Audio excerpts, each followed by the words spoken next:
Good morning.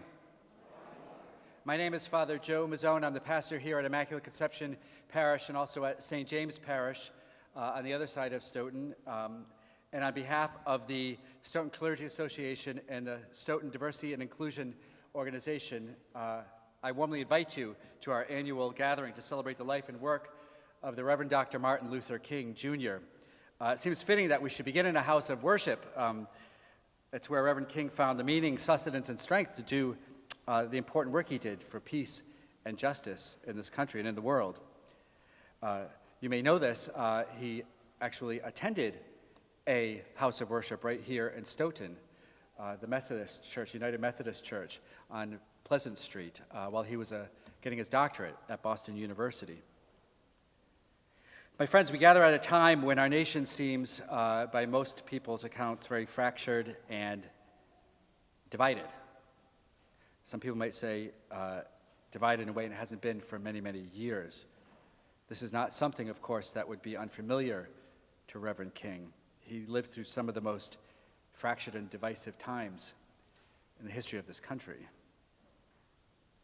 I think it would be important for us in these times to remember the words of Reverend King. In 1861, he gave a sermon at the Detroit Council of Churches noon Lenten services. It was at a Methodist Episcopal church in Detroit, Michigan. These are his words. "There are many things that we must do," he said, "in order to love our enemies, but I would like to suggest just 3. It seems to me that the first thing that the individual must do in order to love his enemy is to develop the capacity to forgive with a naturalness and ease. If one does not have the capacity to forgive, he doesn't have the capacity to love. The second thing is this: in order to love the enemy, neighbor, we must recognize that the negative deed of the enemy does not represent all that the individual is. His evil deed does not represent his whole being. And finally, we come to see that there is still within every man the image of God. And no matter how much it is scarred, it is still there. And so when we come to recognize that the evil act of our enemy neighbor is not the whole being of our enemy neighbor, we develop the capacity to love him in spite of his evil deed. My friends, in this spirit, the spirit of love, compassion, willingness to forgive, and courage to do what is right, let's begin today's program. I'm very happy to welcome Cher Moss and Steve Tapper, who will now play for us "Nobody Knows the Trouble I've Seen."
I'd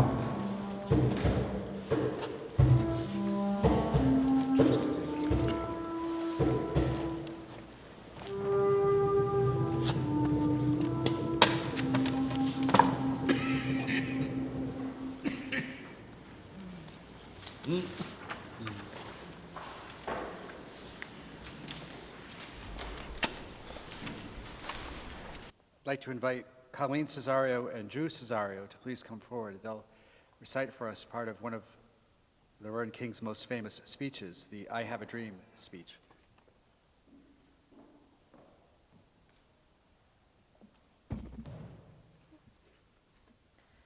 I have a dream that one day this nation will rise up and live out the true meaning of its creed. We hold these truths to be self-evident, that all men are created equal. I have a dream that one day, on the red hills of Georgia, sons of former slaves and the sons of former slave owners will be able to sit down together at the table of brotherhood. I have a dream that one day, even in the state of Mississippi, a state sweltering with the heat of injustice, sweltering with the heat of oppression, will be transformed into an oasis of freedom and justice.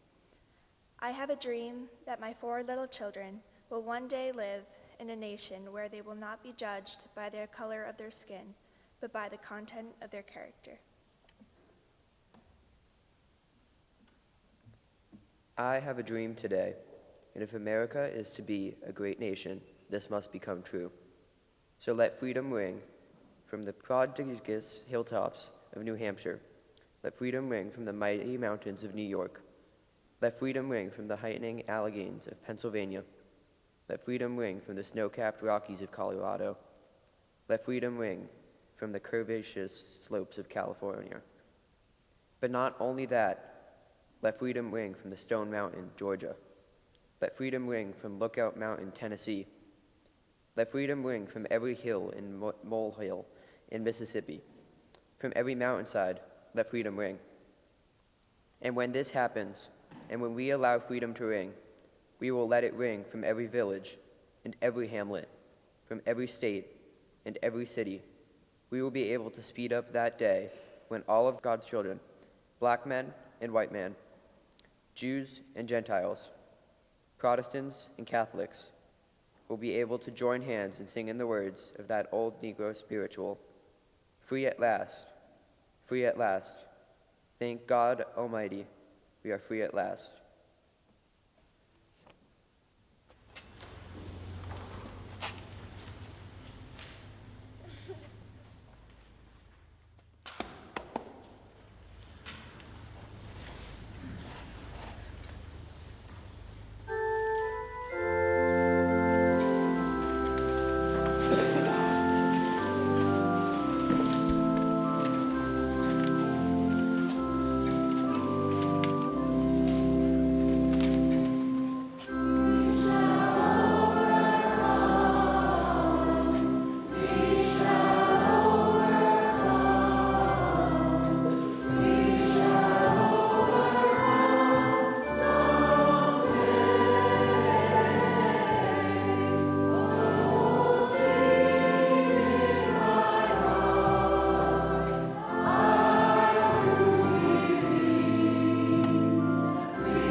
Please have a seat. It's my great pleasure to invite Reverend Wisdom Zio to be our guest speaker today. There's a nice biography of Reverend Zio on the back of your program. He currently meets at the First United Methodist Church, where Martin Luther King visited and prayed in his time here in Boston at noon every Sunday. He's planted churches, in Africa and right here in this country, Pennsylvania, New Jersey. He currently holds a dual licensure, you'll see, in addiction and mental health counseling, and he and his wife Patricia live in Weymouth, Massachusetts. It's my great pleasure to invite Reverend Wisdom Zio to please come forward.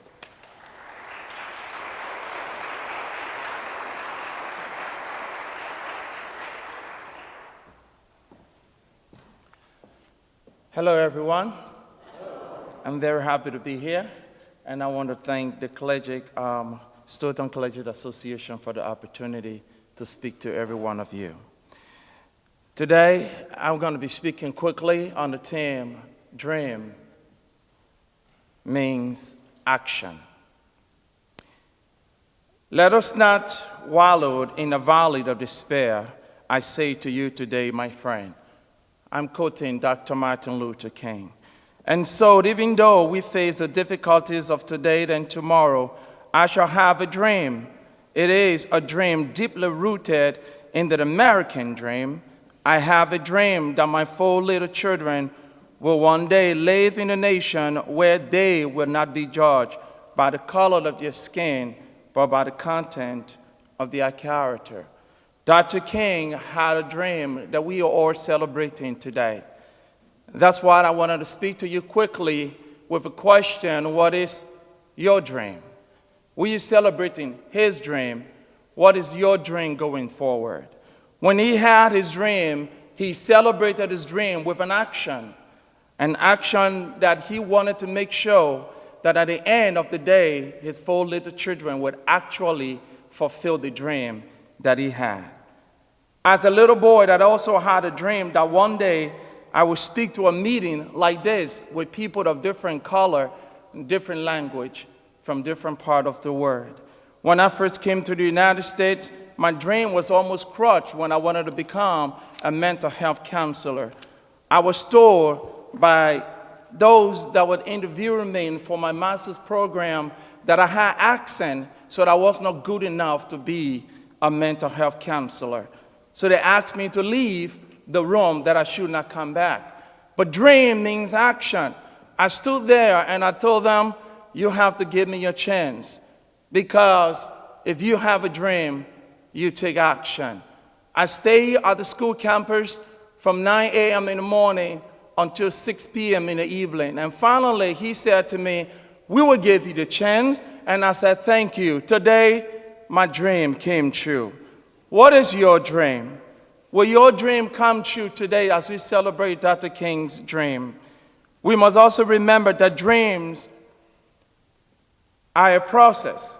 There are no instant dream unless you eat a spicy food late night and then you had a dream. That would be a nightmare. God would not lift us up out of the dream and set us down in the center of it to fulfill it until we act. In 1983, a young man named Michael Dell graduated from high school. He had a passion for computers. He wanted to fulfill his dream. He went to school, and he dropped out of high school, and there was nothing he wanted to do but to build computers. He went home, took computers, and started putting the parts together to make sure he fulfilled his dream. By just spending $1,000, Michael Dell, at the age of 22, began building computers that were worth $150 million. Today, Dell computers worth $57 billion, and almost every one of us know the name Dell is now a household name. He also followed his dream. Today, if you have a dream of love, if you have a dream of forgiveness, if you have a dream of peace, if you do not follow it, the dream quickly dies. Let me end by saying this. A song I love to say, at times the load is heavy, and at times the road is long. When circumstances come your way, you think you can go. Because in every dream there will come circumstances, there will come troubles. Dr. King had his. He struggled. He fought hard. But today, in his struggle, we all are here to celebrate his dream that he had, because Dr. King took action on his dream. Take action on your dream of love, on your dream of forgiveness, on the dream of hope, and your dream of faith. Thank you very much.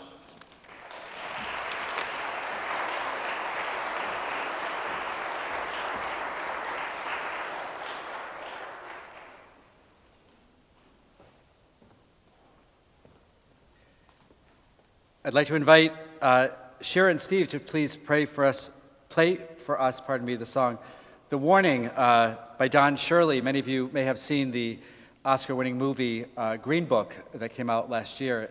He was depicted in that movie. Actually, the actor who played him won the Oscar for playing Don Shirley, Mashallah Ali. So thank you for playing for that. I appreciate it.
At this point, just before the prayer by Reverend King, we'd like to take collection. We'll start from the back of the church and move up. The collection is going to be all the money, that 100% of the proceeds will go to support Evelyn House. Many of you know of Evelyn House. It's right here in Stoughton, and it assists those who are dealing with homelessness. So any donation is much appreciated, and it will be given to them this week. So thank you.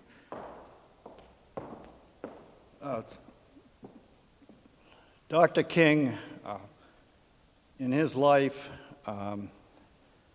worked very hard in certain areas. In the 1950s, when Dr. King was young, and he was not a naive person. He looked at the history of African Americans in this country, and there was not much good he could say about it. And yet, he and his allies, in the march from Selma to Montgomery, were marching for voting rights.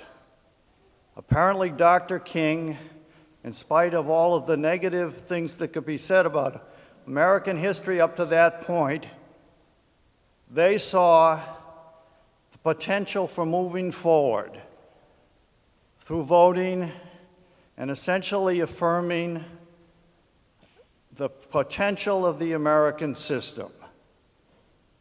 That's what the march from Selma to Montgomery was about. It was about voting rights. today in this country,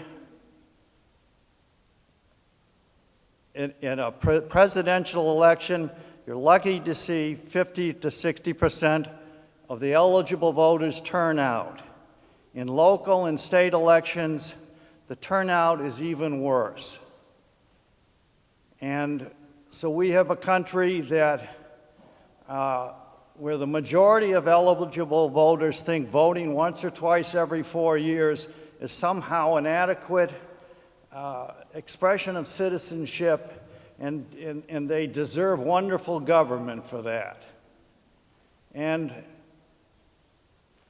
Dr. King, if Dr. King can affirm the American system through the advocacy of voting and becoming part of that system, then the American people, if we really honor Dr. King, need to embrace that attitude, which means we need to vote. We need to vote all the time. There are no elections that are unimportant. There are no elections that are insignificant.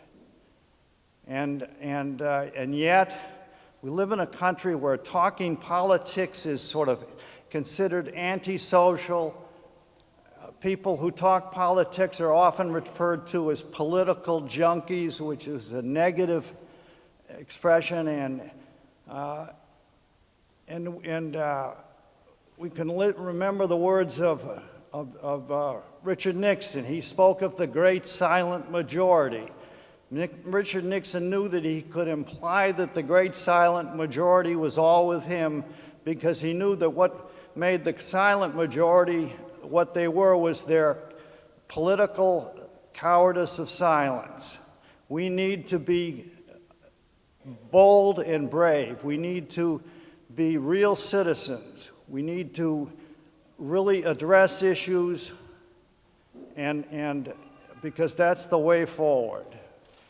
If you don't vote more than once every year, then you can't really say you understand or honor Dr. King. And we need to, I'm a member of the Boston branch of the NAACP. We encourage people to pledge to be super voters, to vote in every election, every primary, every special election. In this area, we should go to our town meetings. But until the point that, if America is a country of the people, by the people, and for the people, we will always be dysfunctional as long as the most significant part of our political system, the people, is as dysfunctional as we are. So I would ask you, when it comes to taking action, the first thing we need to do as citizens is to become really active voters, which is what we are not now. Thank you.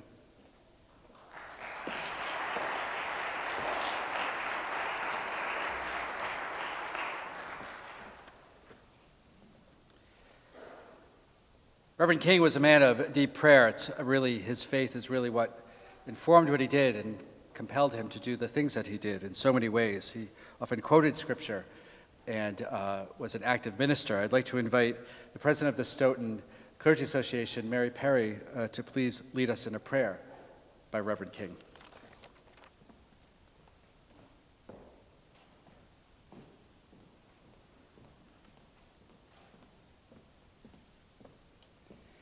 In the words of Dr. King, "Eternal God, out of whose mind comes this great cosmic universe, we bless you. Help us to seek that which is high, noble, and good, and help us in the moments of difficult decision.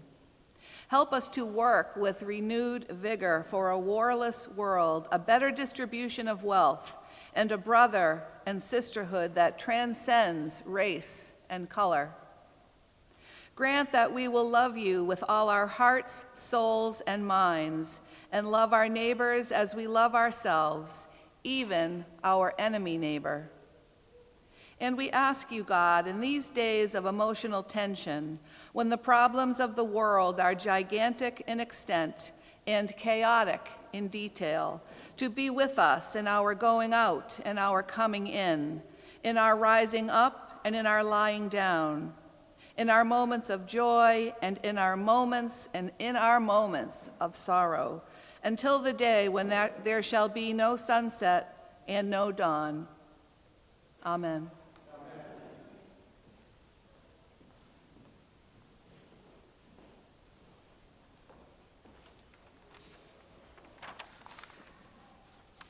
My friends, you'll notice from your program that the final hymn is Lift Every Voice and Sing. I would accentuate two words, every and sing. So we hope this house of worship is filled with all of you singing this wonderful hymn. If you look on your music sheet at the back of it, you'll notice that the song was written by James Weldon Johnson. Music was written by his brother, John Rosamond Johnson. He was a civil rights activist and author. This song has been a deeply moving and uplifting song for 100 years at this point. So we hope we sing like we believe that as well. Before we do that, I'd like to invite Deborah Roberts from the Stoughton Diversity and Inclusion Organization, who's just going to give us a little preview of what the rest of the day's events are at the high school. Thank you.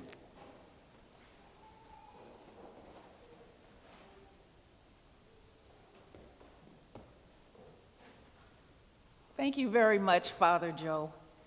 It's been a pleasure working with you and the Clergy Association with this full day of service. I do want to say that Stoughton Diversity and Inclusion is made up of Executive Board, Steve Tapper, we have John Gunning in the back, we have Frank Mendoza in the back, we have Teresa Tapper, and we have Larry Sauer. So we all thank you so very much. Now, I have my sneakers on. You probably noticed that. That's because next we will have a procession from the church to the new Stoughton High School. So we're going to hold this sign and we're going to march with music. And then once we get to the Stoughton High School, we're going to have a keynote speaker. His name is Attorney Michael Curry. He sits on the National NAACP board.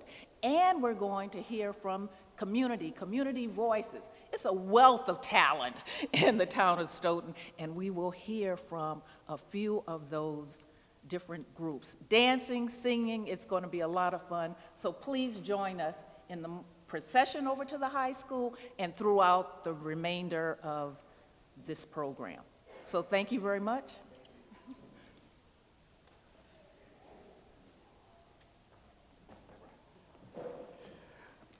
Again, I invite you to join in our final hymn, which is Lift Every Voice and Sing. Please stand, and after that, we'll be finished with a blessing appropriately.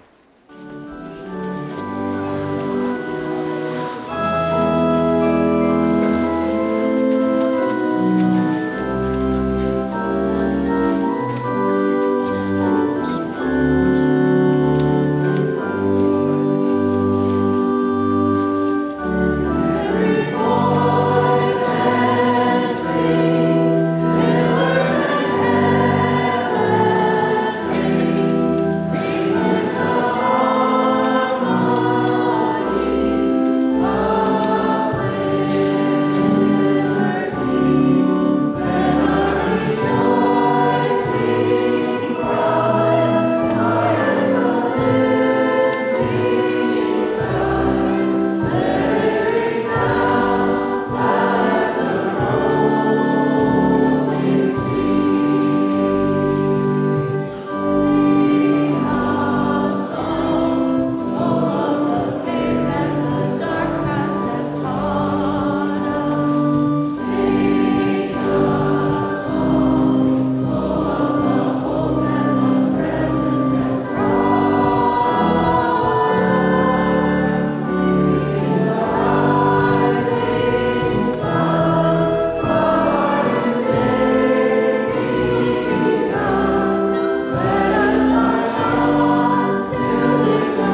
Let's receive a blessing.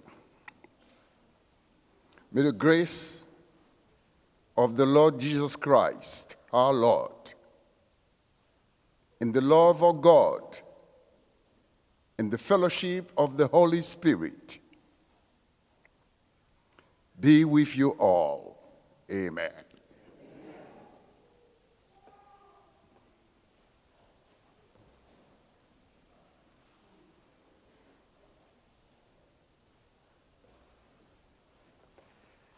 Thank you, everyone, and thanks to all who were involved. I strongly invite you to please join us in our procession. We'll be leaving just in the next few minutes, so if you could please gather at the back of the church. Deborah will lead it with her sign, and we'll follow over for a wonderful day of events at the high school. Thank you.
My name is Deborah Roberts. I am the chair of the Diversity and Inclusion Organization.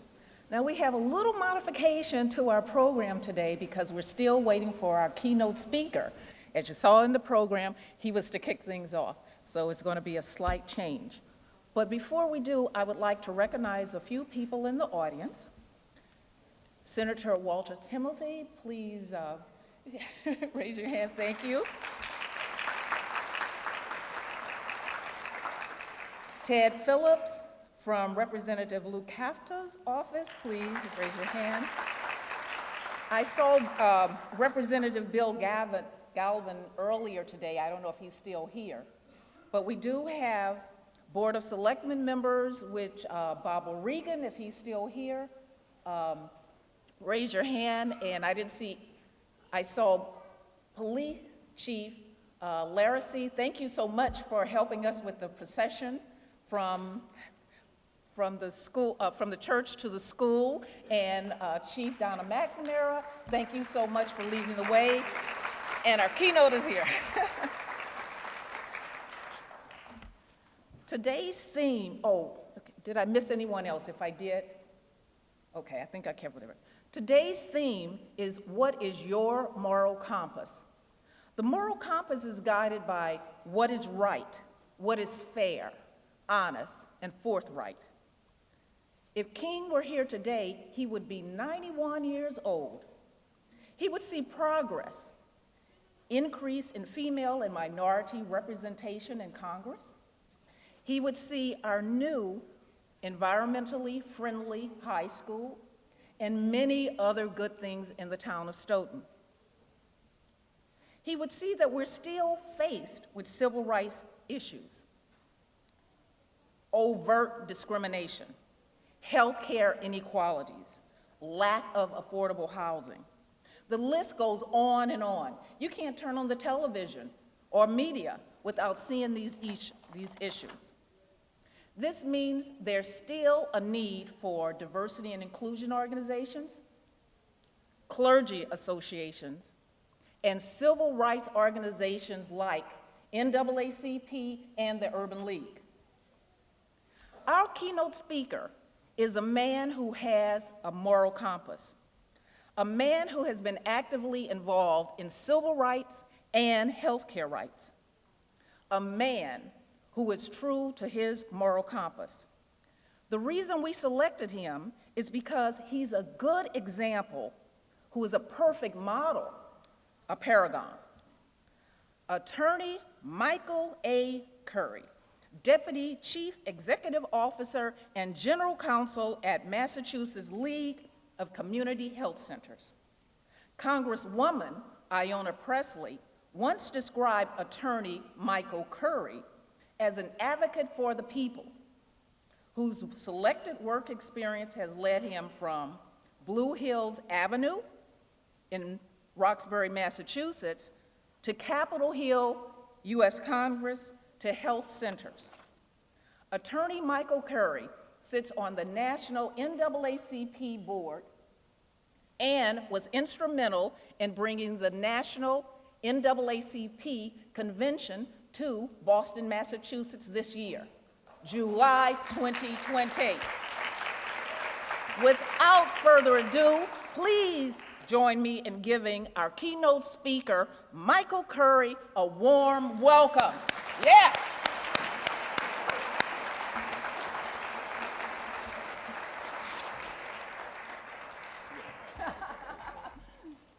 Thank you. Thank you. So it's interesting because usually when I see Deborah, we're in the YMCA in Stoughton working out. So it's good to see her out of the YMCA. I want to first start by thanking some folks that I really need to say thank you to. And I want to start by thanking the Stoughton Diversity and Inclusion Organization. I want to thank the Stoughton Clergy Association. I want to also thank Stoughton Public Schools and Stoughton High School for hosting this forum today. I also want to take a second and thank some of my colleagues in the civil rights movement that are in the room. As I'll talk a little bit about in the speech about Dr. King's life, it is a sacrifice to do this work. Oftentimes, people see us on TV or they see us taking a position on an issue and they think we get paid to do this work. Surprise. Most of us do it as volunteers. And anytime you see us on the street marching or in City Hall or in the state legislature testifying, it's time away from our jobs and our kids, our families. So I want to just take a second, and I ask you to do this for me, is to help recognize these folks. For all the civil rights activists, and particularly my NAACP colleagues in the room, please stand. Joe Feaster, president of the Boston branch. Steve Bernard, Brockton NAACP. Give them a round of applause. Michael, Boston NAACP.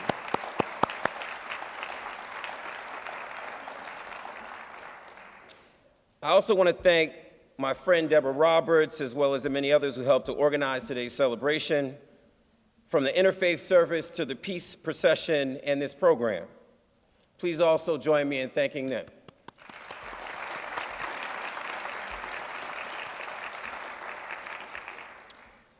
Lastly, I want to thank each and every one of you who took the time to attend today's event. You recognize that this holiday is not just a day off from work or school, not just about sleeping in or catching up on homework or housework. You recognize that this day is a day of remembrance and recommitment. It's a time where we get to replay in the film rooms of our mind a man, a movement, and a message of love, peace, justice, and opportunity for all. You realize that when we stop replaying the speeches, stop dissecting and the piercing sermons that tugged at the consciousness and hearts of a nation, lest we forget, we might be revisited by the same ghost that gave us black codes. Irish need not apply. The internment camps of World War II, Jim Crow, lynchings, the Stonewall riots, the wars in Vietnam and Iraq, it is through your desire to wake up and stay woke that I have confidence in King's inspiration and example, that it lives on in each and every one sitting in this room today. Please give yourselves a round of applause.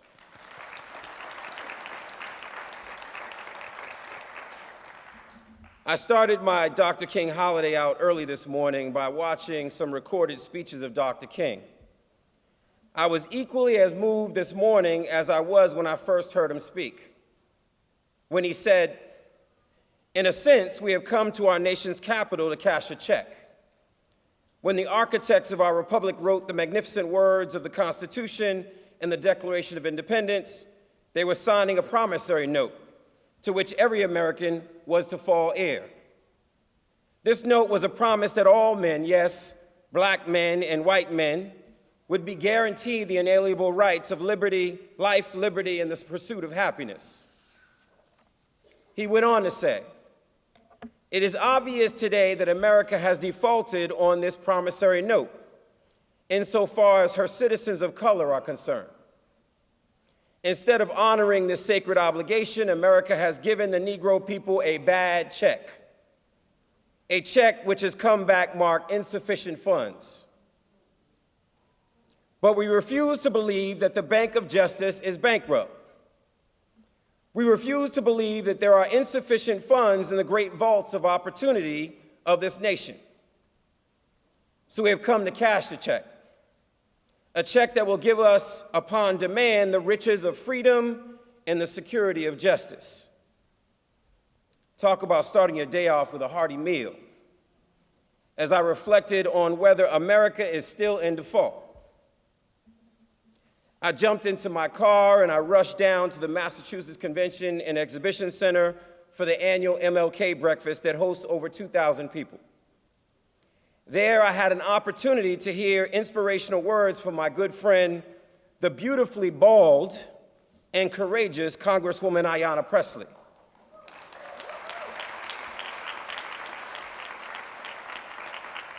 Talk about our need to be comfortable in our blackness and unapologetic in our advocacy. She echoed many of Dr. King's speeches. We were then treated to a remarkable keynote speech sermon by Bishop Michael Curry, no relation, who is the 27th and current presiding bishop and primate of the Episcopal Church, elected in 2015. He is the first African American to serve as the presiding bishop of the Episcopal Church, and as most famously known for delivering a powerful address at the royal wedding of Prince Harry and Meghan Markle. He reminded us of King's message of love, and his words that still hold true today, that we must live together as brothers or perish together as fools. King said, "You can never be what you ought to be until I am what I ought to be." So by the time I get here to share some thoughts with you, I'm feeling real good right about now. I'm feeling fed, inspired, optimistic, but also indignant that in 2020 we still have not solved the problem of the color line. As once said by W.E.B. Du Bois, a significant inspirational figure in Dr. King's life and co-founder of the Niagara Movement and the NAACP. It is always an honor and a privilege for me to reflect on the life and legacy of a person who is arguably one of the most impactful figures of the 20th century. I was asked today to share a few words focusing on the question, what's your moral compass? However, I just want to make it clear that I am not the Bishop Michael Curry. I'm just a little boy who grew up in Roxbury, Massachusetts, and witnessed how inequities, injustice, indifference, and racial hatred impacted my community, and decided, like Dr. King, that I had a role to play.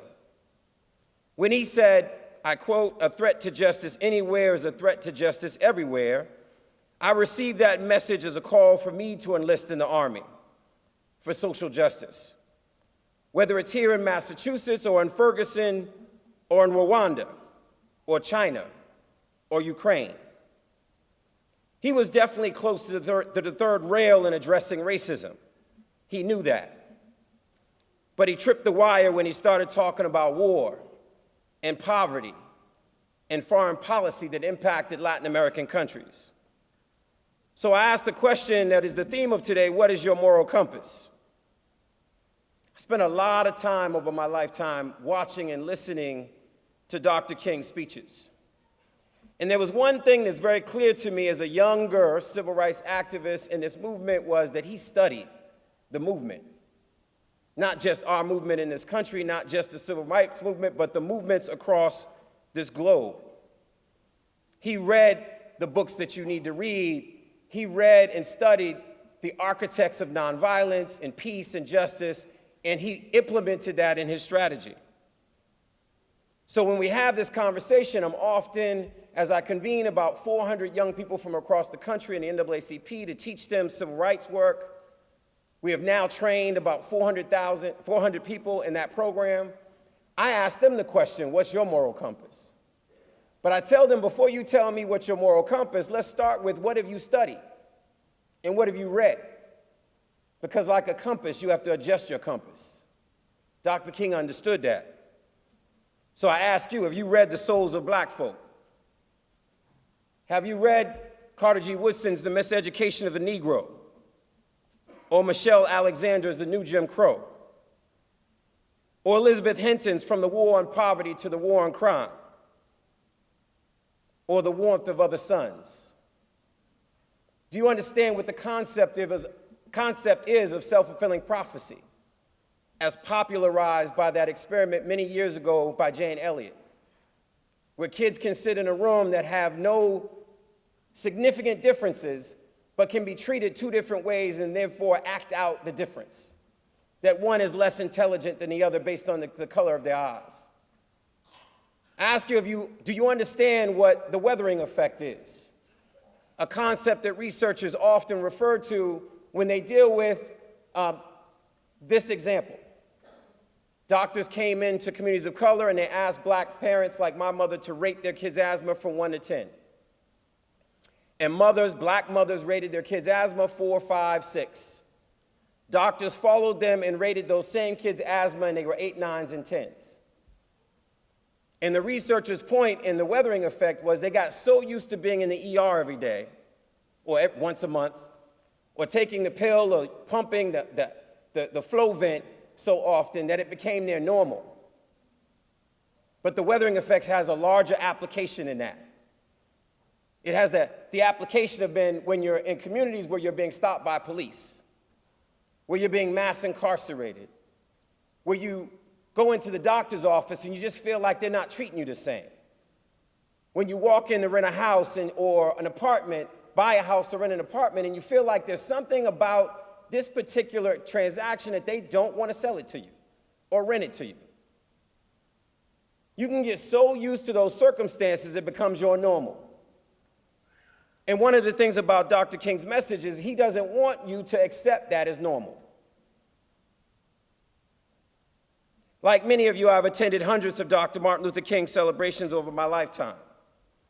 I've heard reflections of those who marched with Dr. King, from Selma to his march through the streets of Boston on April 23, 1965, the day after he addressed the Massachusetts legislature. This was the first march he led outside of the South, returning to streets he once walked as a student, as the tensions over segregated schools in Boston began to percolate. I listened intently to my good friend Julian Bond, former leader of the Student Nonviolent Coordinating Committee, who was just a student of Dr. King's at Morehouse in 1961, and would a few years later receive Dr. King's support in fighting the Georgia legislature's vote to refuse Bond his elected seat in the Georgia House. I've had a chance to sit with one of those who knelt by King's side as he lay slain by a gunshot at the Lorraine Motel on April 4, 1968, supposedly shot by James Earl Ray. Despite all of these firsthand accounts and a lifetime of study about Dr. King, every year I learn something new about the minister, the orator, the father, the activist, the man, the most recognized face of the modern civil rights movement, the revolutionary. In fact, recently, Professor Cornel West edited and introduced the book, The Radical King, which is a revealing collection that reestablishes Dr. King as a disruptive and impatient leader of social justice. During the month of January, Audible has offered this book for free to all US Alexa users. You can access it by saying, "Alexa, what's free from Audible?" I will encourage everyone in this room today, with the few days we have remaining in January, to take advantage of that opportunity. Arranged thematically in 4 parts, The Radical King includes 23 selections, curated and introduced by Dr. Cornel West, that illustrate King's revolutionary vision, underscoring his identification with the poor, his unapologetic opposition to the Vietnam War, and his crusade against global imperialism. West argues, although much of America did not know the Radical King, and too few know him today, the FBI and US government did. They called him, quote, "the most dangerous man in America." This book unearths a radical king that we can no longer sanitize. The Radical King was a democratic socialist who sided with poor and working people in the class struggle taking place in capitalist societies. The response of the Radical King to our catastrophic moment can be put in one word: revolution. A revolution in our priorities, a reevaluation of our values, a reinvigoration of our public life, a fundamental transformation of our way of thinking and living that promotes a transfer of power from oligarchs and plutocrats to everyday people and ordinary citizens. Could it be that we know so little of the Radical King because such courage defies our market-driven world, writes Cornel West in the introduction. As we celebrate Dr. King today, I invite you to pay particular attention to a section of the book entitled, "What is Your Life's Blueprint?" On October 26, 1967, 6 months before he was assassinated, Dr. King spoke to a group of students at Barrett Junior High School in Philadelphia. He asked the students, like many of the young people that might be in this room today, "What is your life's blueprint?" This is a most important and crucial period in your lives. For what you do now and what you decide now at this age may well determine which way your life shall go. And whenever a building is constructed, you usually have an architect who draws a blueprint. And that blueprint serves as a pattern, as the guide, as the model for those who are to build the building. And a building is not well erected without a good, sound, and solid blueprint. Now, each of you is in the process of building the structure of your lives. And the question is whether you have a proper, a solid, and a sound blueprint. And I want to suggest some of the things that should be in your life's blueprint. Number one, in your life's blueprint should be a deep belief in your own dignity, your own worth, your own somebodyness. Don't allow anybody to make you feel that you are nobody. Always feel that you count. Always feel that you have worth. And always feel that your life has ultimate significance. Secondly, in your life's blueprint, you must have a basic principle of determination to achieve excellence in your various fields of endeavor. You're going to be deciding, as the days and years unfold, what you will do in life, what your life's work will be. And once you discover what it will be, set out to do it and to do it well. And I say to you, my young friends, that doors are opening for each of you. Doors of opportunity are opening to each of you that were not open to your mothers and fathers. And the great challenge facing you is to be ready to enter these doors as they open. And when you discover what you're going to be in life, set out to do it as if God Almighty called you to do this particular thing at this particular moment in history. And just don't set out to do a good Negro job, but do a good job that anybody could do. Don't set out to just be a good Negro doctor, a good Negro lawyer, a good Negro school teacher, a good Negro preacher, a good Negro barber or beautician, a good Negro skilled laborer. For if you set out to do that, you have ultimately flunked your matriculation exam for entrance into the University of Integration. Set out to do a good job, and do the job so well that the living, the dead, or the unborn couldn't do it any better. And finally, in your life's blueprint must be a commitment to the eternal principles of beauty, love, and justice. Don't allow anybody to pull you so low to make you hate them. Don't allow anybody to cause you to lose your self-respect to the point that you do not struggle for justice. However young you are, you have a responsibility to seek to make your nation a better nation in which to live. You have a responsibility to seek to make a life better for everybody. And so you must be involved in the struggle for freedom and justice. And with a powerful commitment, I believe that we can transform dark yesterdays of injustice into bright tomorrows of justice and humanity. Let us keep going toward the goal of selfhood, toward the realization of the dream of brotherhood, and toward the realization of the dream of understanding goodwill. Let nobody stop us. King goes on to say, I close by quoting once more the magnificent black bard who has now passed on, Langston Hughes. One day he wrote a poem entitled Mother to Son. The mother didn't always have her grammar right, but she uttered words of great symbolic profundity. Well, son, I tell you, life for me ain't been no crystal stair. It's had tacks in it, and splinters, and boards torn up, places with no carpet on the floor, bare.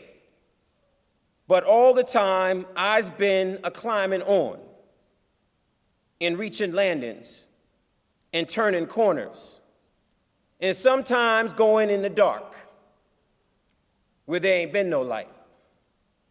So boy, don't you stop now. Don't you sit down on the steps, because you finds it's kind of hard. For I still going on, boy. I still climbing. And life for me ain't been no crystal stair. Well, life for none of us has been a crystal stair. But we must keep moving. We must keep going. If you can't fly, run. If you can't run, walk. If you can't walk, crawl. But by all means, keep moving. I close my speech today by asking each of you, what is your moral compass? As we now realize that tens of thousands of black and brown men were unjustly mass incarcerated in a war on crime that ripped apart families, what will you do? Now that we have a greater appreciation for the health disparities that have families of color suffering longer and dying of higher rates from almost every disease that you can think of, living shorter lifespans, what will you do? Now that we understand the color of wealth in Boston, the economic disparities that deny black and brown families wealth and opportunities, people are dying with debt, not being able to realize that American dream, what will you do? Now that we know that there are gross inequities in education that result in achievement gaps and dropout rates, I again ask you, what will you do? So we talk about what is your moral compass. It first starts by studying and learning where we are, where we've been and where we are today, but it's also about challenging yourself to be as courageous as Dr. King was. There is nothing more frustrating to me as a young civil rights activist growing up is when people want to talk about King, but they don't want to live like King. They don't want to do that hard work. So I want to remind people that it is hard work. You can lose friends being Dr. King. You can lose your life being Dr. King.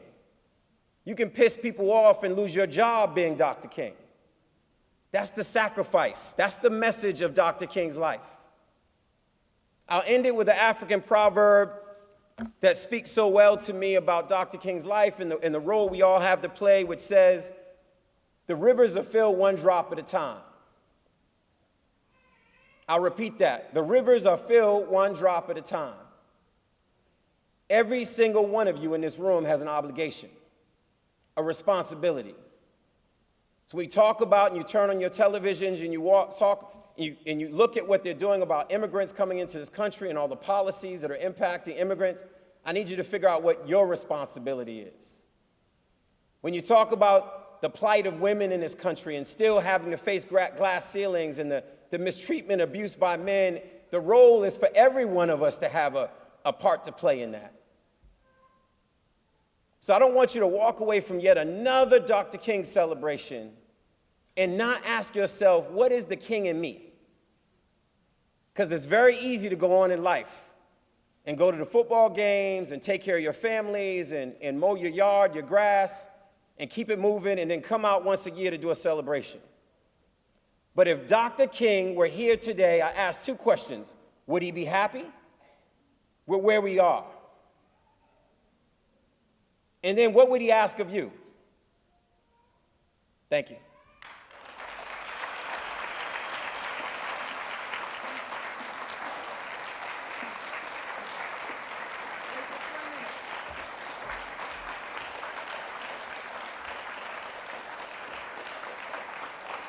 This is a token of our appreciation. This is a token of our appreciation. Attorney Michael Curry, thank you so much on behalf of the Diversity and Inclusion Organization. Thank you. Thank you. Oh, my goodness. One last comment. So Deborah mentioned that the National NAACP Convention is here in July 2020. So I want to tell people how historic that is. The convention's only been here 4 other times. The convention was here in 1911, 2 years after the launch of the NAACP. And I always remind people, the NAACP is all of our NAACP. So if you think it's for black folks, you don't know the history of this organization, right? You don't know who Mary White Ovington is and William English Wallen.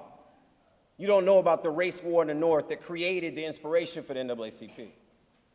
The convention came here in 1950 as people gathered in downtown Boston to receive all those delegates coming from all over the country. It came here again in 1968. And then Joe Feaster, our former president of the Boston branch, hosted the convention in 1982. The convention's coming back. You're going to have thousands of black and brown and white allies coming from all over the country to talk about what's happening in this country around racial justice and the work to end discrimination. So I just want to encourage everyone here, don't miss the opportunity to be involved in that conversation. So you'll see as Mayor Walsh and Tanisha Sullivan, who's our Boston NAACP president, puts out information to invite you into a several-month conversation across the city of Boston, culminating into the visit of these 7,000 to 10,000 delegates coming to do the business of the NAACP. I'm encouraging you and inviting you to be part of that conversation. Thank you.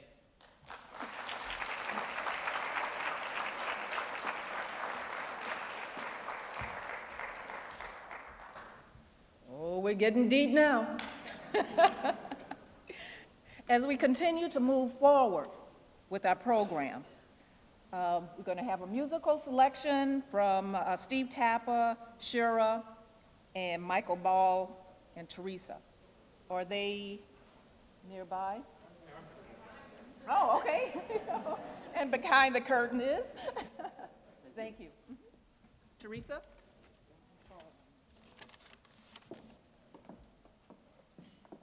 On September 15th, 1963, the 16th Street Baptist Church in Birmingham, Alabama, was bombed as church members prepared for Sunday services. This racially motivated attack, which was carried out by an offshoot of the Ku Klux Klan, killed 4 young girls, shocked the nation, and was a pivotal point in the civil rights movement. 3 days later, Martin Luther King gave a eulogy at the same church for 3 of the girls.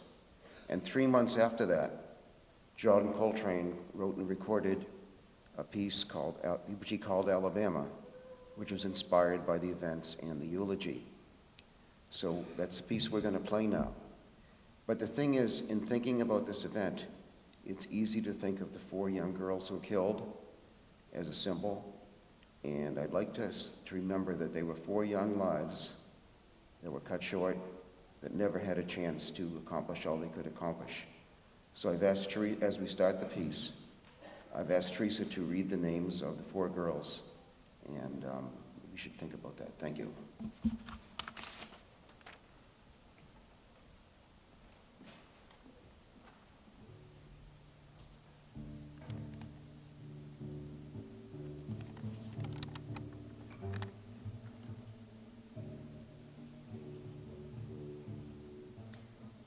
Addie Mae Collins, 14 years old. Denise McNair, 11 years old. Carol Robertson, 14 years old. Cynthia Wellesley, 14 years old.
Thank you, Steve Tapper. He's also Vice Chair of the Stoughton Diversity and Inclusion Organization. Thank you to you and your musicians.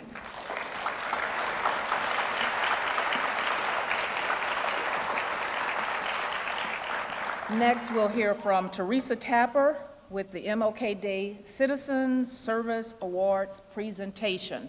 Please join me in welcoming Teresa.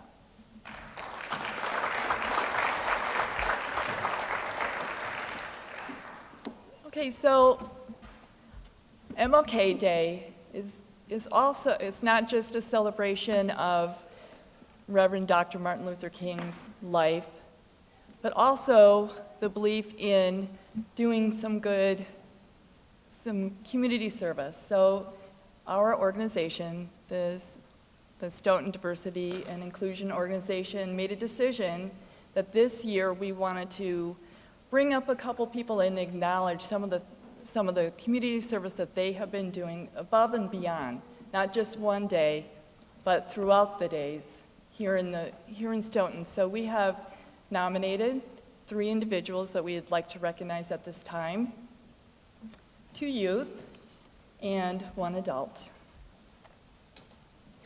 The first one is Adelina Tucker.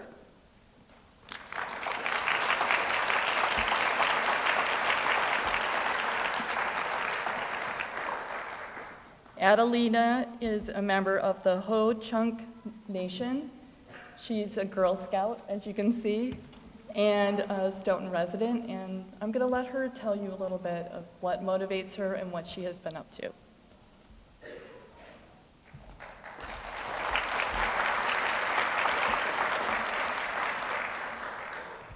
Hi, my name is Adelina. I'm enrolled of the Ho-Chunk Nation. I am in 6th grade at the Foxborough Regional Charter School, and I am the founder of the Blessing Box at Trinity Episcopal Church at 414 Sumner Street. A blessing box is a small, often homemade structure where people leave donated goods for others to pick up anonymously. They are usually placed in a common area where people from the community fill the box with non-perishable food items to help those in need. The idea came while researching ideas for the Bronze Award in Girl Scouts. The Bronze Award is where you think of ideas to help your community to make it better. Each girl in my troop, 79231, voted on one project. My project did not get the vote. We did not get to do the blessing box. This made me upset. I thought of ways to do this on my own. I asked my mom and dad if they would help me. I decided to make a PowerPoint explaining the blessing box and the need for it. I presented it to my church vestry and answered a lot of questions. After the presentation, they unanimously voted to be a blessing box location. After designing the box with my dad, it took about 5 weekends to make the blessing box. It was exciting to go up to the store and buy blue paint because I knew that we were almost done. The day before Mother's Day, we put up the blessing box. On Mother's Day, we blessed the blessing box and filled it for the first time. Filling it was fun because not only was it built, but people could use it now. The Greater Boston Food Bank says 1 in 11 people in eastern Massachusetts are food insecure, and 1 in 8 people in the U.S. are food insecure. Children are at a higher risk of food insecurity than their overall population. 1 in 9 children in eastern Massachusetts is food insecure, and 1 in 6 children nationally are food insecure. The blessing box is not mine. It was started by me, but it was made for the community. People in Stoughton and beyond have contributed to the box. I have collected money and food to stock the box. The biggest contributors are the anonymous people who give to their neighbors in need. Last October, I received the Girl Scout Bronze Award for completing the blessing box. I would like to see blessing boxes on the north, east, and west sides of town. Please let me know if you know of a great location for a blessing box. I have a dream that no one will go hungry or ever experience food insecurity. Thank you for listening. Take what you need and leave what you can.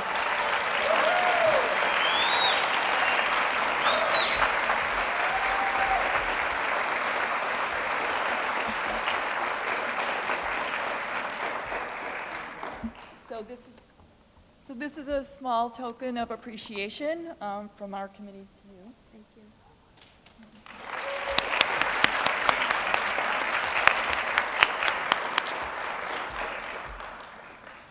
Next, I would like to call up Julie Powers.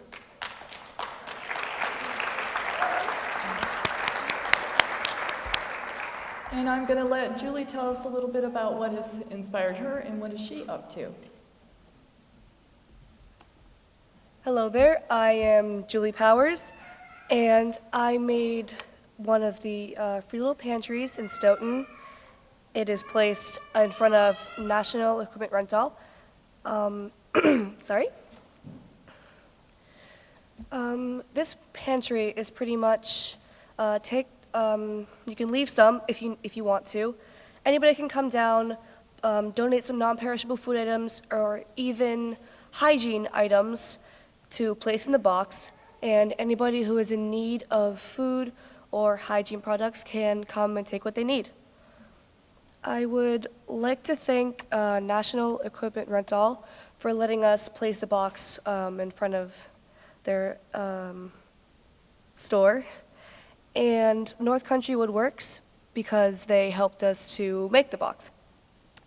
What inspired this was at first a National Junior Honor Society project to get hours, and it really just spiraled into this much bigger project. We would also like to thank the many donors who helped us get food, who donated cans for us to get the money for not only food, but to also make the box, and anybody who would like to donate in the future. Speaking of future, what we would like in the future is for this to not be the only box. We would like so many more boxes, not only in Stoughton, but in Sharon, Canton, Brockton, wherever we can have them, wherever they are needed. We'd like people to get inspired by this one project to make many more. Maybe even the Honor Society at the high school or the National Junior Honor Society at the middle school or anywhere else could pitch in to make more of these around Stoughton and any other town that needs them. It would be much appreciated if anybody could donate to either my pantry or the Blessing Box or any other food pantry where people in need can get food. Thank you for listening.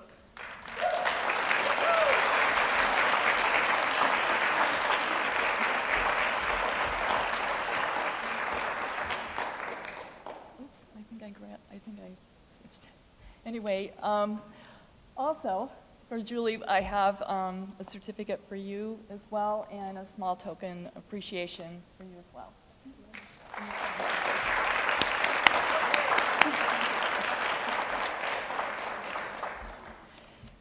Okay, so this has been a blessing for our community to have something like right out in the community whenever somebody needs it, they can get some food.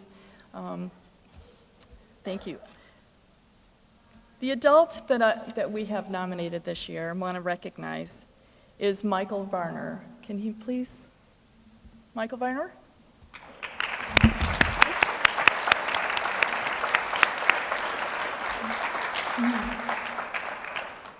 So some of you may know him because he owns the Max's gym, but he doesn't just do that. He does so many different things, multiple things for our community. There's a picture up here that just shows a couple examples of things that he's done recently, but you can call on him, well, we've been able to call on him from time to time, and I would like him to be able to say a little bit about what inspires him as well. And I want to say a quote from Dr. Martin Luther King. Love cannot remain by itself. It has no meaning. Love has to be put into action, and that action is service.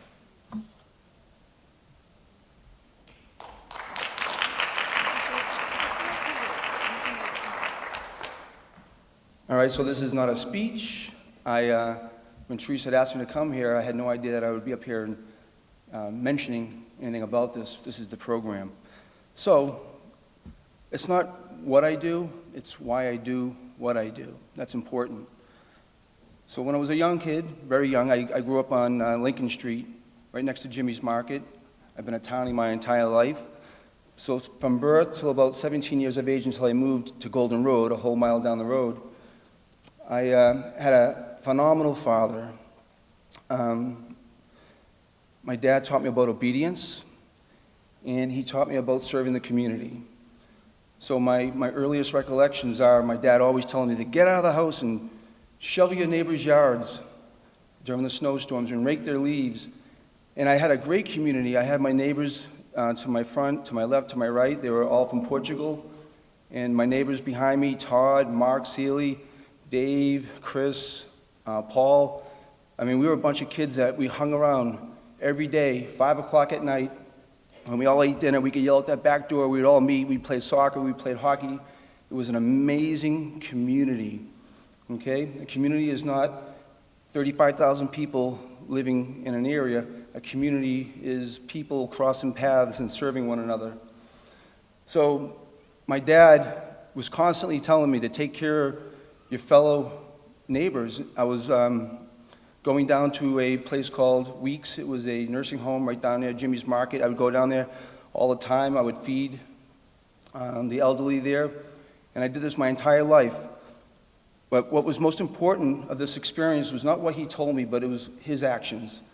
So as much as he told me and expected me to do these things, and I didn't want to do them, take out the rubbish, take care of the house, take care of your neighbors. I mean, I just wanted to play. But my dad did this tenfold. All right, my dad's been involved in this community since I was a little baby. He's been commander of the VFW multiple times. I don't know how many turkeys that gentleman fundraised for the homeless. Still to this day, he's involved in the community. Every Veterans Day, every Memorial Day, he's here serving the community. So it was by his actions and him telling me what to do that impressed me. But at age 17, we moved, and I'll be quick with this. From 17 to 30 were my dark years. I lost my community, my friends on Lincoln Street, coming into an age where things become vulnerable, just out of high school, meeting people that had bad influences in my life. So for those 10 years, very dark years, some people know my experience. I have no problem sharing it. I hope that my experiences can help benefit others. At one point, then I moved to Florida. I had to get away from this place. But while I was down there, what echoed in my mind, my brain, was the actions, not the words, of what I did based on what my dad told me to do, based on what I saw him do. That influenced me to come back here, to be part of my community, not to leave my community. At the age 30, I got back into serving my community. I went down to the Mass Hospital School in Canton, where I was there for 7 years, just helping, being part of people's lives. And that's what brought me joy. It's not being rewarded for the things that you do, but just being part of people's lives. And that's the community I speak of. And it just comes natural for me to do this because it's no greater honor to help other people. As God says, love thy neighbor. And thank you.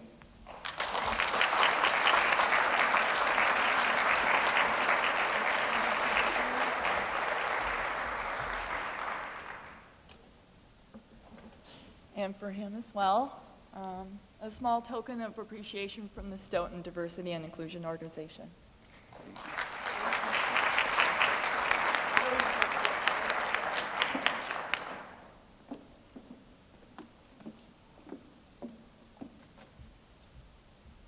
To keep the program moving right along, next is a special project that was in the town of Stoughton. It's Project 351, Nominee Recognition.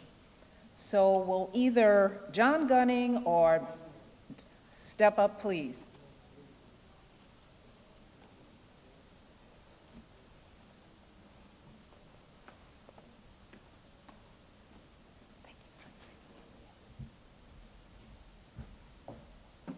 Good afternoon. My name's John Gunning. I'm a 7th grade social studies teacher at the Dr. Robert G. O'Donnell Middle School, and I am a member of the executive board of the Stoughton Diversity and Inclusion Organization. And I am here to recognize for all the nominees of Project 351. First of all, I would like to say I noticed a good number of young people amongst us today. I hope you took good notes, and that reading list that Attorney Curry has offered you is probably a very good place to start. I've been struck today from the interfaith service, first thing in the morning, right up to our last presentations. Dr. King's words, his message, they are but words if they're not acted on. And for speaking specifically to the young members of our audience, that's what I do every day. I thank you for being here, and I hope that you will take what you have heard here today and make it your life's work and act on the words of Dr. King. That's very, very, very important. We would like to publicly recognize these young students who have demonstrated service to their Stoughton community. These young men and women, they are 8th graders at the O'Donnell Middle School, and they were all nominated for Project 351. Project 351 is a service-oriented program that was created during the administration of Governor Deval Patrick a number of years ago. One 8th grader is chosen from each of the 351 cities and towns in the Commonwealth of Massachusetts to serve as their community's ambassador. Students are silently nominated by school personnel. I should recognize and note at this time Principal Colantonio, if you just stand just to be acknowledged. Matt Colantonio,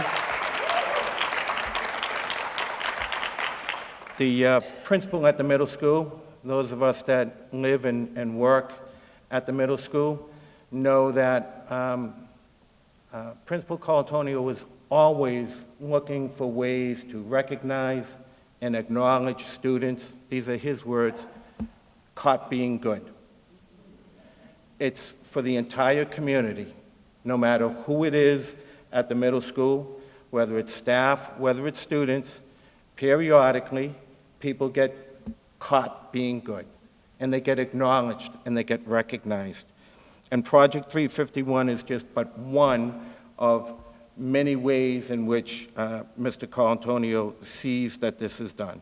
So as I mentioned, students are silently nominated by school personnel. And these are students, according to the criteria of Project 351, have demonstrated leadership through kindness, compassion, humility, and generosity of spirit.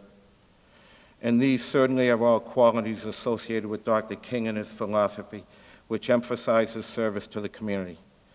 So it's really appropriate to recognize these students at this particular time and on this particular day. Not all of our nominees were able to make it today. Some have obligations, some are traveling, and some are playing in athletic tournaments. However, we will recognize all nominees and ask that students who are present please stand to be recognized when your name is called. Riyad De Vega, Alexandra Lada, Marie Jean Bagunda, Yosra Kadora, Bumi Fabakun, Isaac Chavez, Emma Benoit, Morgan Gropey, Jamal Deraville,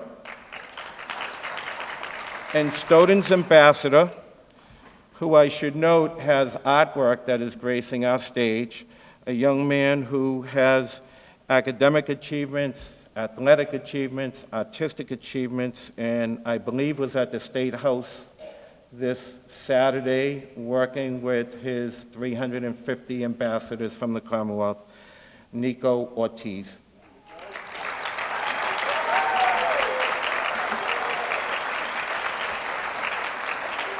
Thank you.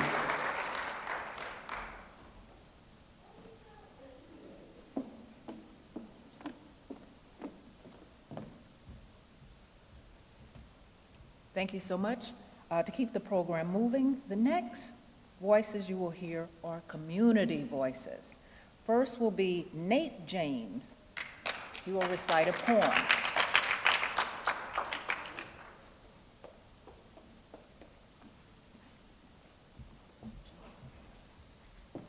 Hi. Excuse me. So I've never done this, but I want to say a quote that Dr. Martin Luther King Jr. said once. Before I start, he once said, "We've learned to fly the air like birds. We've learned to swim the seas like fish, and yet we haven't learned to walk the earth as brothers and sisters." I'm going to start my thing. It's called Spam Mail. Please do not tell me that what I had to say is important if all you're going to do is mark it as spam mail. You have mail, the computer beeps, but you don't do anything besides state spam and press the oh so lovely delete button. Hi, I'm Spam Mail. My job is to clog your email with useless words. I may give you information, but most of the times it's unimportant. Hi, I'm Spam Mail. I would like to talk about how so many people are spam, delete. Hi. I would like to talk about how so many are sadly going and spam, delete. Hi, me again. Can we talk about how we are ignored by the people we're spam, delete. Okay, buddy. Hi, I'm Spam Mail. I got a piece to speak. Until I pass out and my lungs dry like the Sahara Desert, I will speak for those who aren't heard or too afraid to stand. I'm Spam Mail, and until I pass out or I lose my voice, I will speak. Hi, I'm Spam Mail. I will speak for those who are unheard or too afraid to stand. Hi, I'm unheard.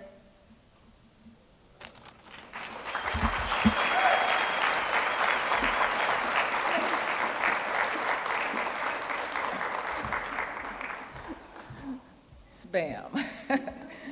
Next, we'll hear from Rabbi Gurkha. Please join me on the stage.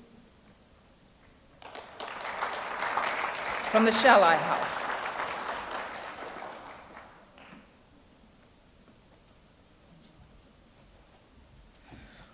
Good afternoon, everyone.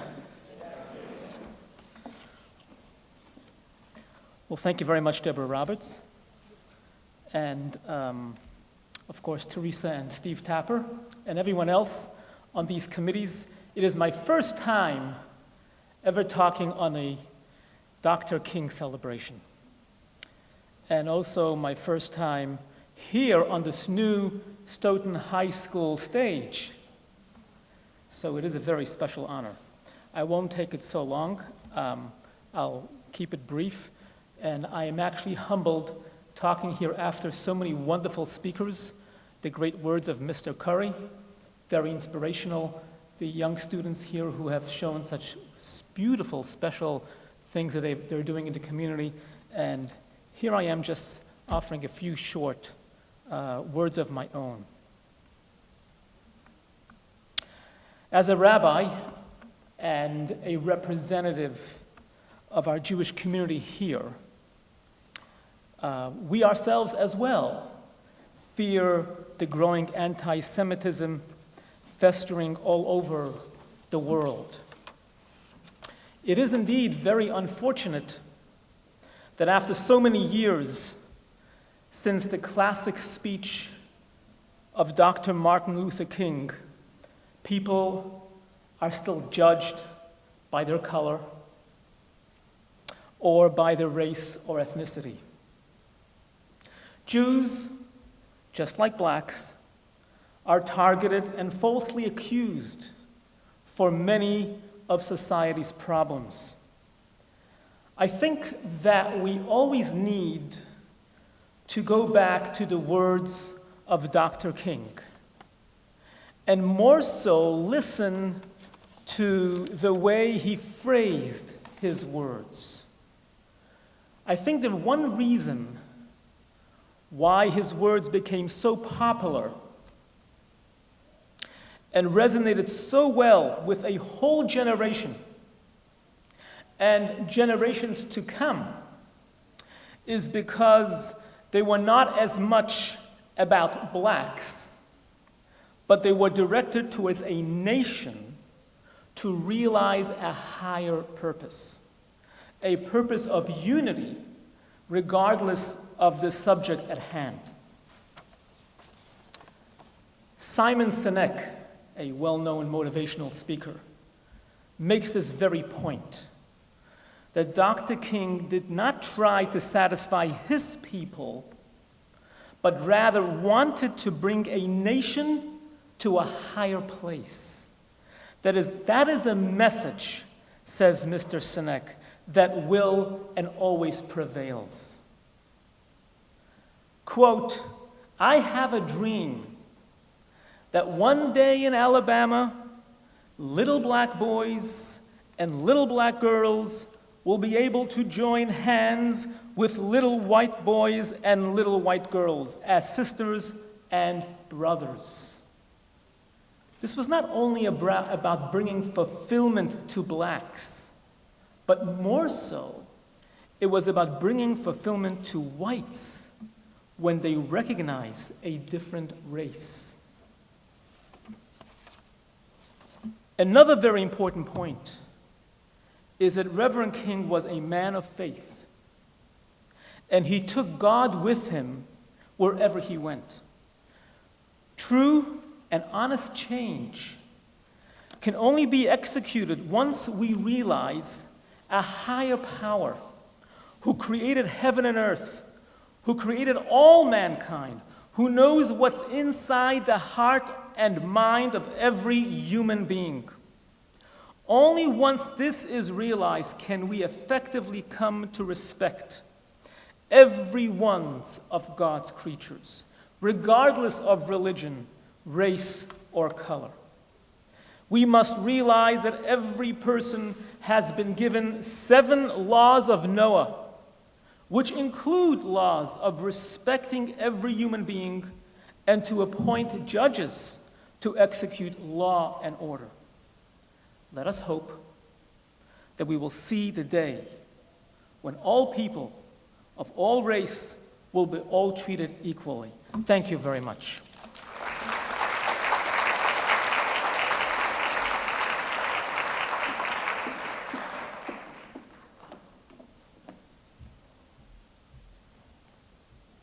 Thank you, Rabbi. Next, we'll hear SLI and Jenny Bruno at Stoughton Youth Commission, Unsung Civil Rights Heroes.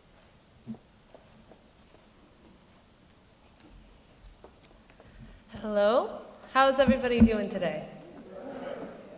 I said, how's everybody doing today? There we go. All right, so my name is Jenny. I'm the Mass Promise Fellow over at the Youth Commission in Stoughton. Yes, we have one of those. You should check it out. And I lead some of our amazing youth leaders right at this high school, the Stoughton Leadership Institute. And for our contribution today, my students really wanted to also recognize some of the unsung heroes of the civil rights movement. There are so many Black American heroes that never get talked about and never get honored, and we're all a part of this amazing movement in this country.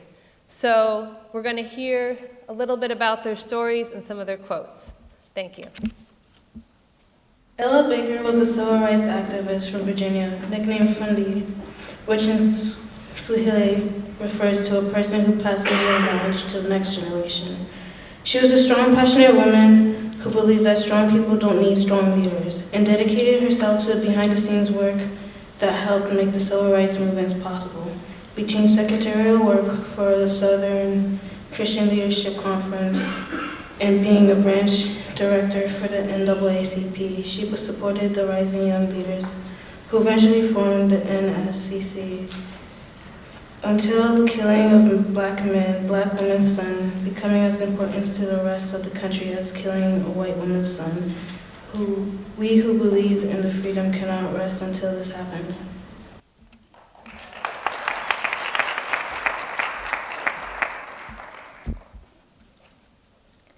Membi Till Momble, her 14-year-old son, Emmett Till, was tortured and brutally murdered by white men in Mississippi when he was visiting relatives. Despite the heartbreak and horror, she made the selfless decision to have an open casket funeral because she, quote, wanted the world to see what they had done to my baby. When pictures from the funeral were featured in national news, it sparked rage and empathy that helped fuel the civil rights movement. Prejudice can kill and suspicion can destroy, and the thoughtless, frightened search for a scapegoat has a fallout all on its own for the children and the children yet unborn.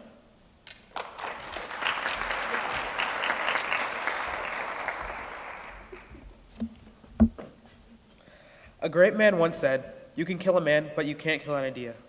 Medgar Wiley Evers was an American civil rights activist in Mississippi, the state's field secretary for the NAACP, and a World War II veteran who had served in the United States Army. Evers knew that we couldn't just sit back and complain about the Republicans, so he said, "If we don't like what the Republicans do, we need to get in there and change it." The hero organized voter registration efforts and economic boycotts and investigated crimes perpetrated against blacks.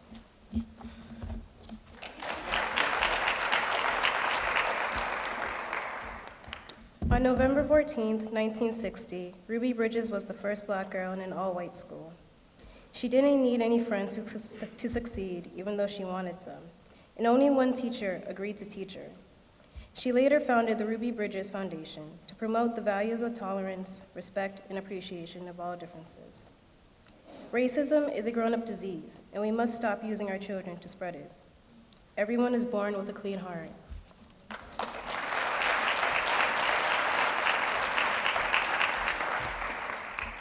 Shirley Chisholm. Professors encouraged a political career for her, but she believed she had a double handicap of being both black and female, and yet she persisted, and in 1968 was the first black woman elected to Congress, and in 1977 the second first black woman to serve in the House Rules Committee. In 1972, she tried to run for the Democratic Party presidential nomination, but discrimination never ceased to follow her. Aside from her running for office, she co-founded the National Women's Political Causes, the National Political Congress for Black Women, and taught at Mount Holyoke College. In the end, anti-black, anti-female, and all forms of discrimination are equivalent to the same thing, anti-humanism. Racism is so universal in this country, so widespread and deep-seated that it is invisible because it is so normal.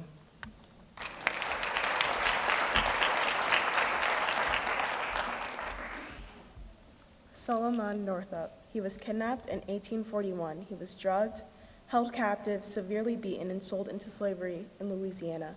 He was forced into slavery for 12 years. With help from Northerners he knew.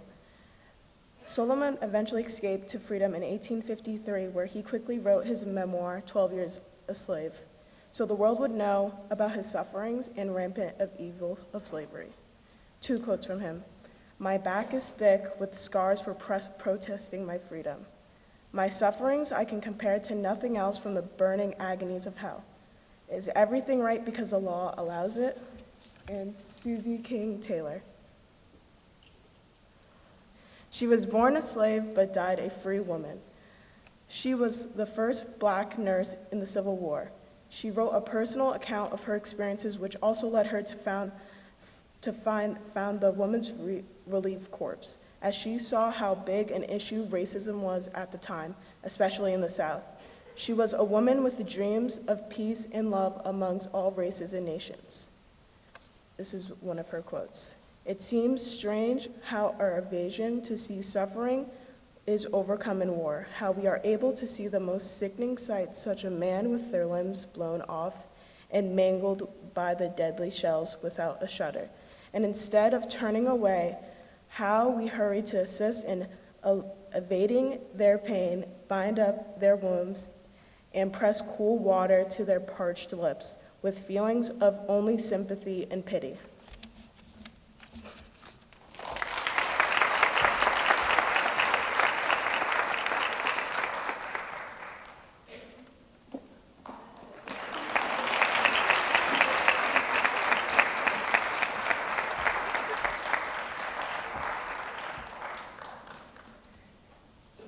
Next, we'll hear from Karma Pearl or Hema.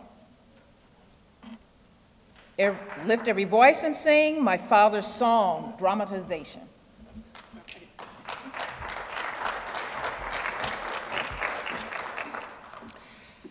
Lift every voice and sing till earth and heaven rings, ringed with the harmonies of liberties. Let our rejoicing rise high as the listening skies. Let it resound loud as the rolling sea.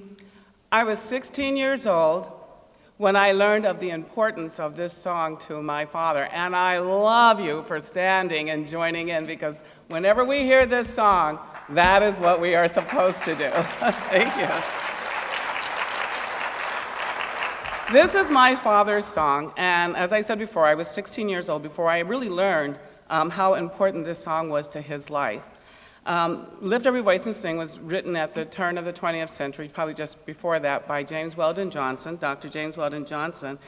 And all across America in segregated schools, it was known as the Negro Anthem. I was standing in an auditorium in St. Paul, Minnesota, and my father and I were part of a cultural awareness workshop. And his part of the workshop was to give the Black experience growing up in a segregated school. And then he then later on worked for the St. Paul school system. And my job was to explain my experiences in the public school system. Facing us was a sea of white faces from the St. Paul school. These were teachers. And the district realized at the time that their demographics were changing. They needed to make certain that their teachers were becoming more culturally aware, and they also were taking on the task of trying to integrate their staff as well. And so a group of us were a part of that program. My father was playing a tape recording in an auditorium, not like this one, this is great, this is beautiful, but it was a large auditorium. And as he was playing the song, I happened to be looking in the back, and there was a man dressed in Native American native dress, and he stood up and he just kind of gave my dad a power sign. And I think the people in the crowd, they weren't quite certain what was going on. And then I remember looking at my dad, and he kind of had this like almost misty eye look, and he gave the guy a nod. He turned off the recording, and then he asked everybody to stand. And then he played the song all the way through. And then he told this story. He was born in 1925 in the land of Lincoln along the Mississippi River into segregation. By the time he was 13, he stood over 6 feet tall. He was a very brown-skinned man. And what he learned at age 13 is that that's what he was considered. He was a man. And so he began to notice that as he was growing taller and bigger and stronger, that white people looked at him differently. There was more of a fearfulness, there was always an uncomfortableness, and so he was now entering into a world that he probably had been fairly protected from up until about the age of 13. He was brought up in a segregated school, in a segregated schoolhouse. I believe there were 2 teachers, one for the lower grades and one for the higher grades. And it was his job every day, because that he was very strong, was to bring the wood in and get the wood burner going so that by the time the younger kids came, the building was nice and warm and they could begin their lessons. And one of the things that he brought up was that it was part of their routine to do a pledge. I think it was the Pledge of Allegiance. And the other part of the routine was that they sang Lift Every Voice. So he was very familiar with this song. As he got older, it became more and more uncomfortable for him to live in his hometown. Surrounding the area, there were talks of lynching. There was always, you had to remember what your place was.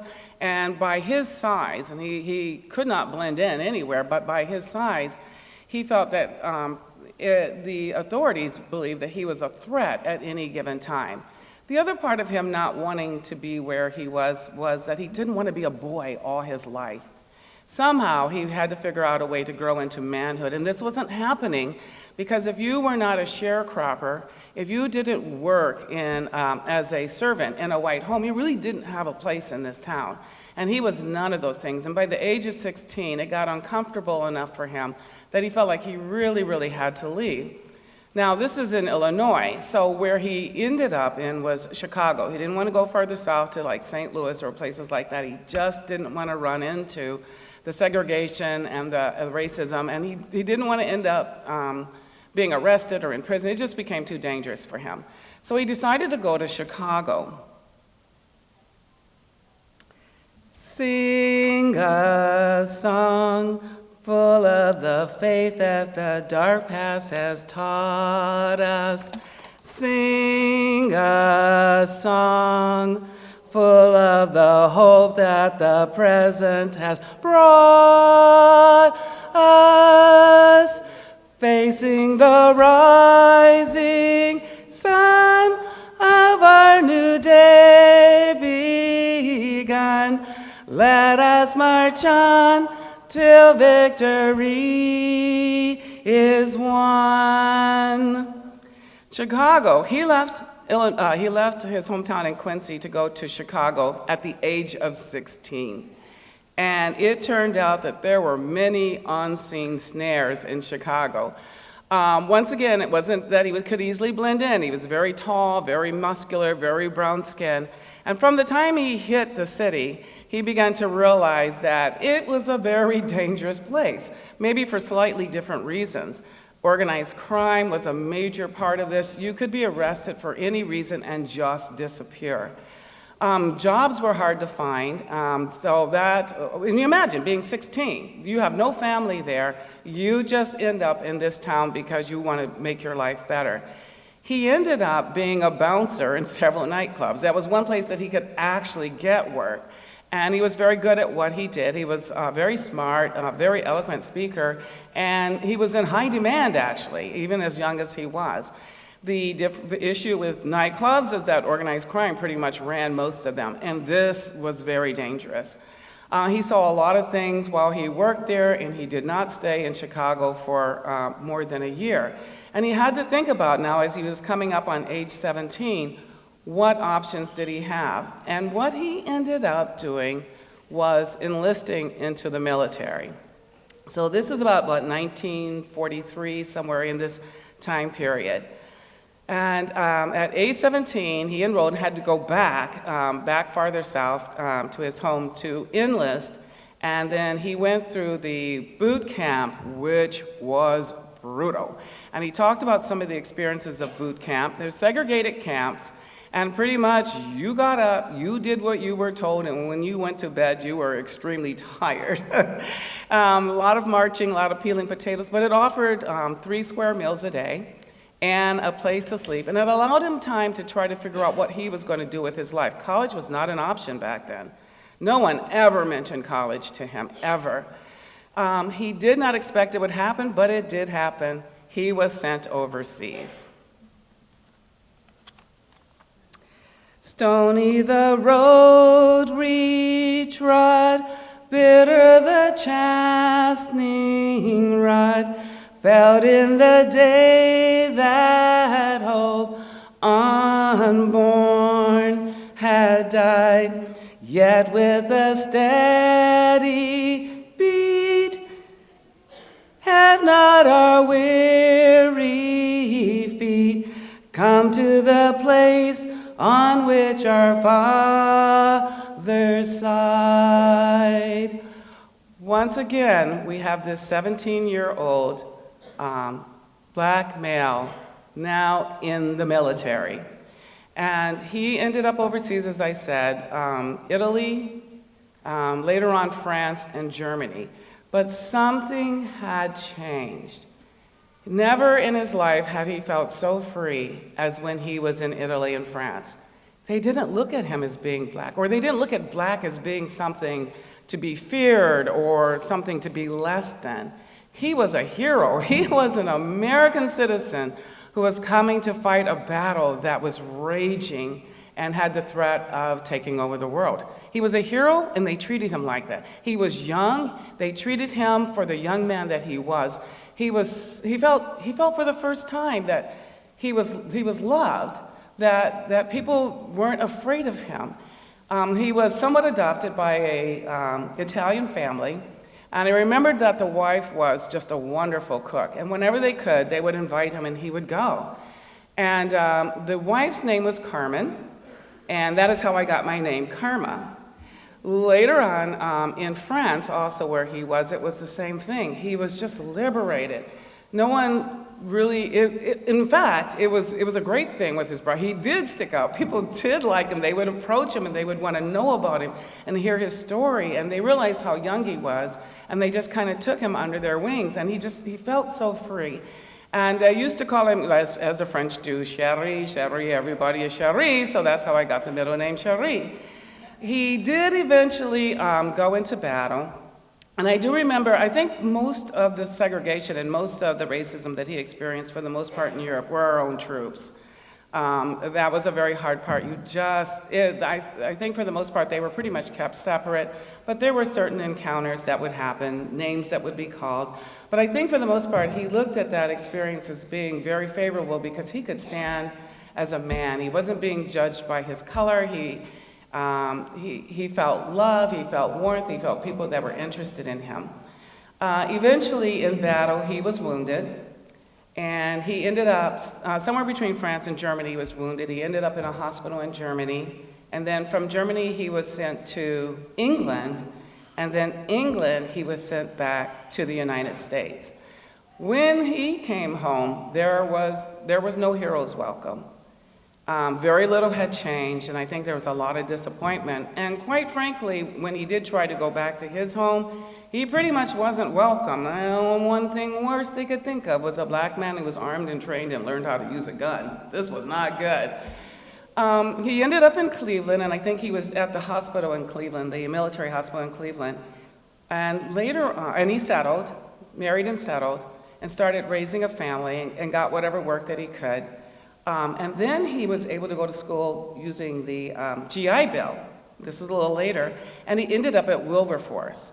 And what should come across but an old friend?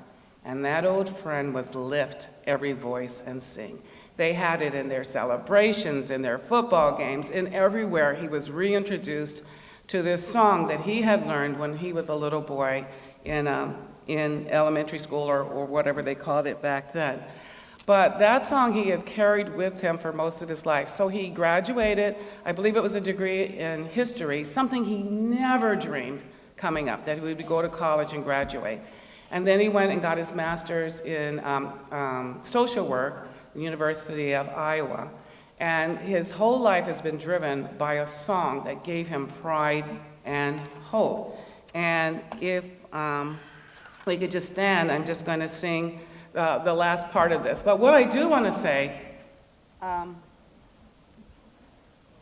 some years later, I think it was in the 1990s, I believe, there was Congress had passed a bill or a law, and many of the soldiers, black soldiers, were to be recognized because when they came home, they didn't get their medals.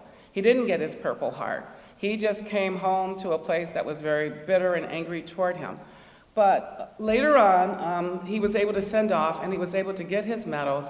And I remember saying to my father, I said, you fought for a country, and you love a country that didn't show you love. Why didn't you just go back to Europe, or why didn't you go to Canada? And I remember him saying to me, he says, because when you look at the American flag, it means freedom. And it doesn't matter where you travel in this world, when you see it, people know that this means freedom.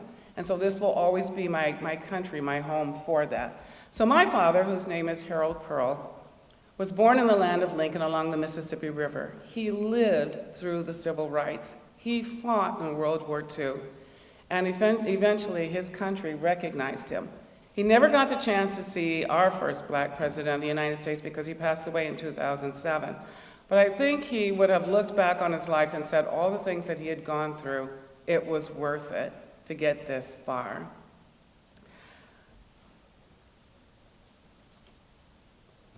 God of our weary years, God of our silent tears, thou who hast brought us thus far on the way, thou who hast by thy might led us into the light, keep us forever in the path we pray. Lest our feet stray from the place that our God where we met thee, lest our hearts drunk with the wine of the world we forget thee, shadowed beneath thy hand, may we forever stand, true to our God, true to our native land. Thank you.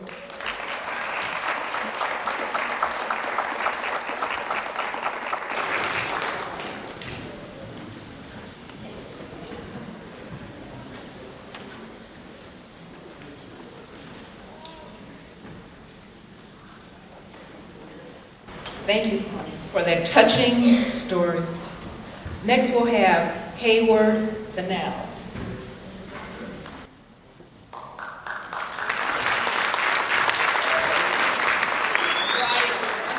Military hero. Thank you. Thank you. Hello, everyone. Thank you for inviting me here today. Special time, special people. And I'm here today, and I'm really glad that I'm here because in Virginia, right now, people they don't care about us. They don't care about the work that we still have to do. You know, we got to be in it to win it. There's no such thing as uphill struggle, just downhill victories. And I see victory as long as we stay together and understand that we are one. I am a veteran. I wore this hat in here today in honor of some other veterans that they didn't believe could fly airplanes, called the Tuskegee Airmen.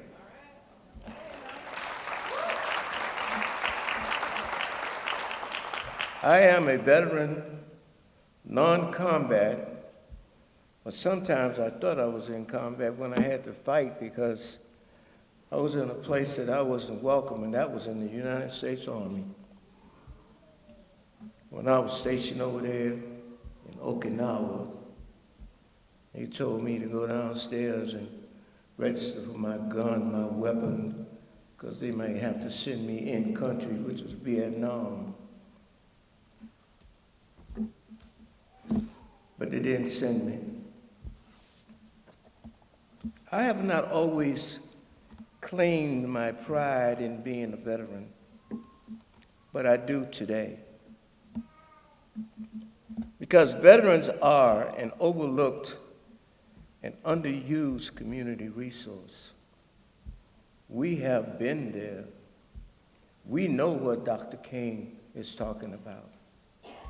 He was not talking about imitating wrong. He was talking about just having the same rights as everybody else. My uncles could not have the same rights, so they went into the military because they couldn't get a job, and they knew that if they served their country, they could get the GI Bill. And the GI Bill could give them an education that they couldn't get because they couldn't afford to pay for it. A couple of them was able to get a home from the GI Bill. I went on and graduated from UMass Boston. It took me 28 years because I had some stumbling and fumbling to do. But right now, I'm grateful to be here today, and I'm here today to talk about This calendar talks about the African American military experience and contribution from the American Revolution up to World War II, the Tuskegee Airmen. This calendar is now being considered as a strategy to become a commemorative U.S. postage stamp, and I am here today looking for your support.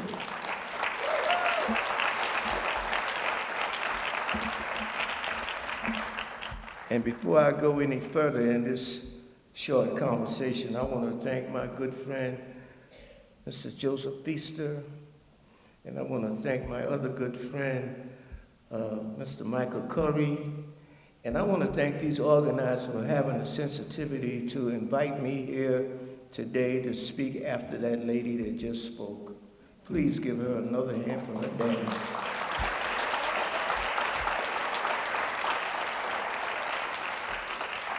I am about educating, I am about youth development, and our youth need to know all the history that they can because it's not a mystery. This is a great country.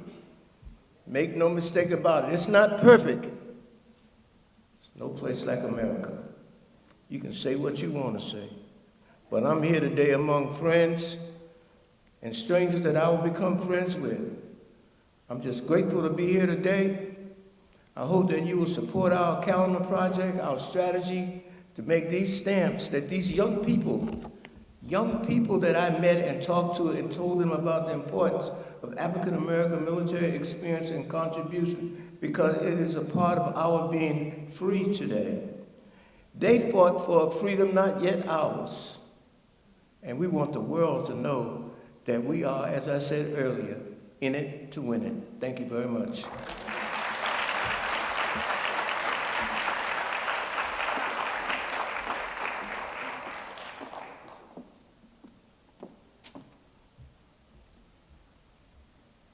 Next, we'll have Dr. Catherine E. Morrison, Phenomenal Woman by Maya Angelou.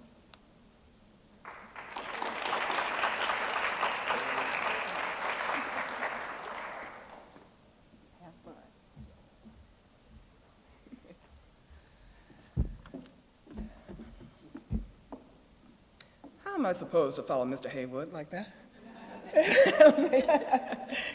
First of all, I just want to say from my family to yours, thank you very much for your service. I don't know if we actually acknowledge that or not.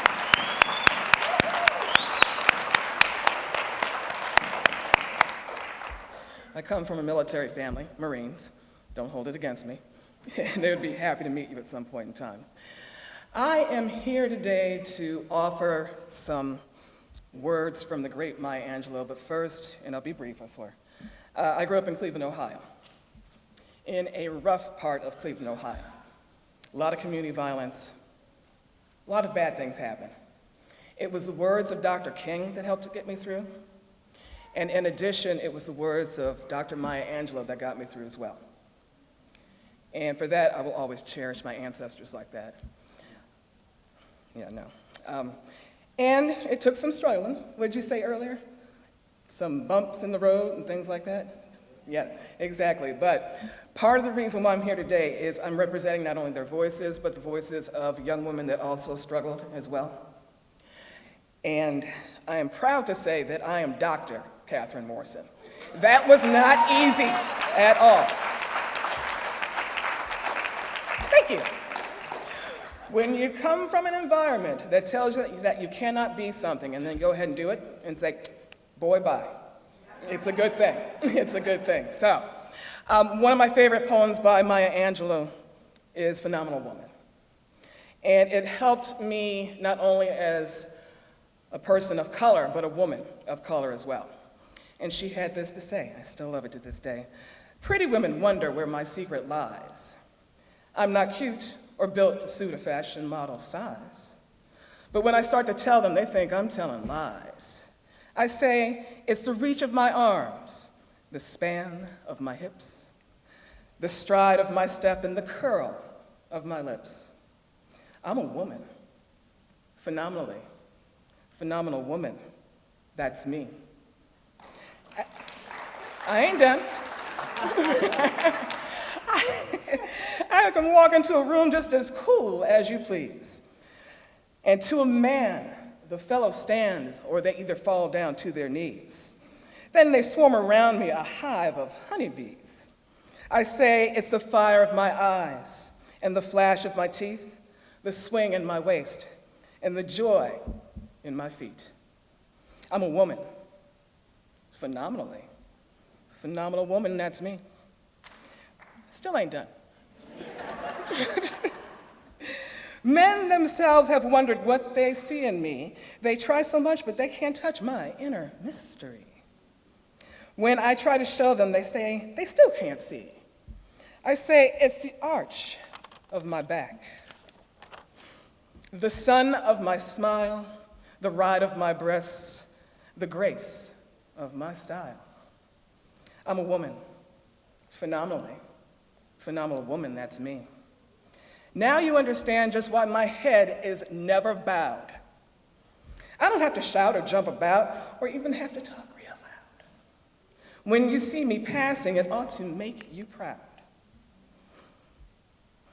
I say it's the click of my heels, the bend of my hair, the palm of my hand, and the need for my care. Because I'm a woman, phenomenally. Phenomenal woman, that's me. Now you may clap.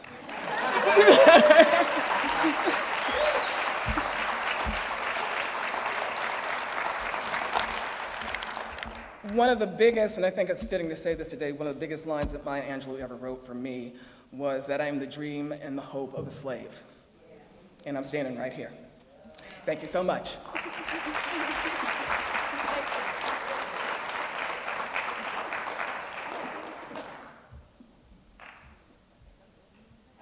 Yes, Dr. Morrison is a phenomenal woman. Next, we'll have David Walsh, America the Beautiful. Oh, here he is. Yep.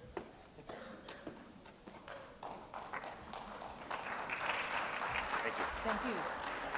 Now, how do I follow those previous speakers? Beautiful done. This is a wonderful celebration. It's my first attending, and I wanted to do America the Beautiful for everybody. And what I'd like to do is see if folks will join me.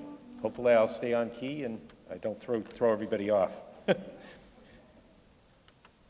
Oh, beautiful for spacious skies, for amber waves of grain, for purple mountain majesties above the fruited plain.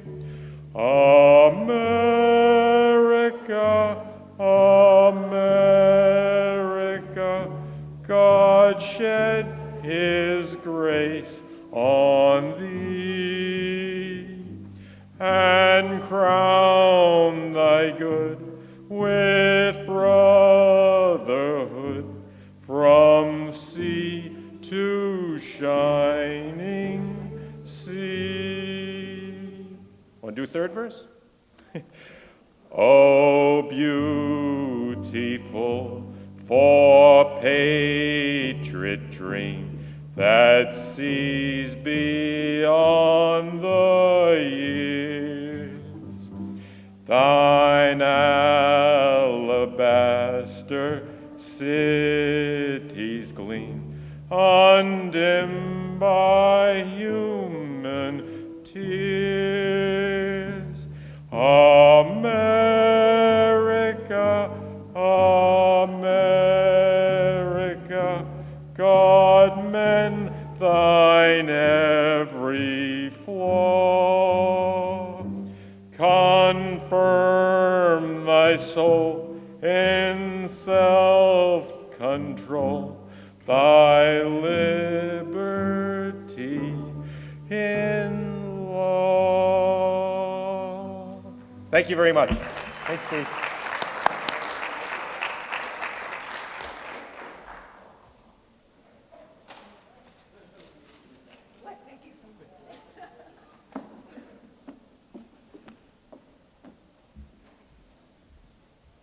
Next, we'll have the Birmingham letter carriers.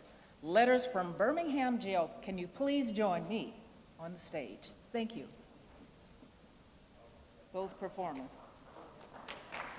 it Alpha Kappa Alpha? Yes. Alpha Kappa Alpha sorority.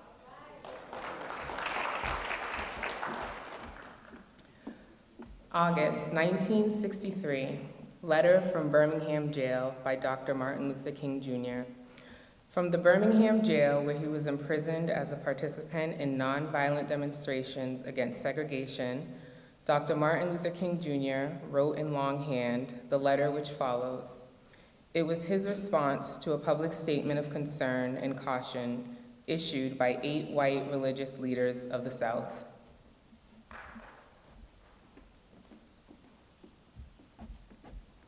While confined here in Birmingham City Jail, I came across your recent statement calling our present activities unwise and untimely. I think I should give the reason for being in Birmingham since you have been influenced by the argument of outsiders coming in.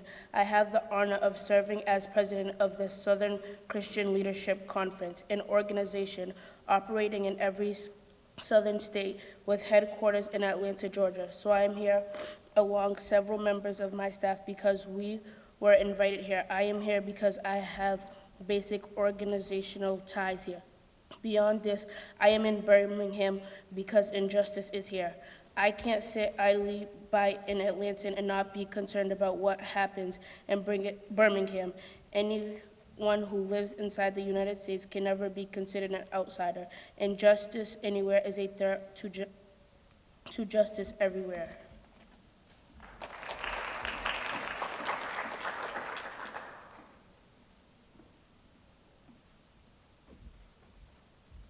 You deplore the demonstrations that are presently taking place in Birmingham, but I am sorry that your statement did not express a similar concern for the conditions that brought the demonstrations into being. It is even more unfortunate that the white power structure of the city left the Negro community with no alternative.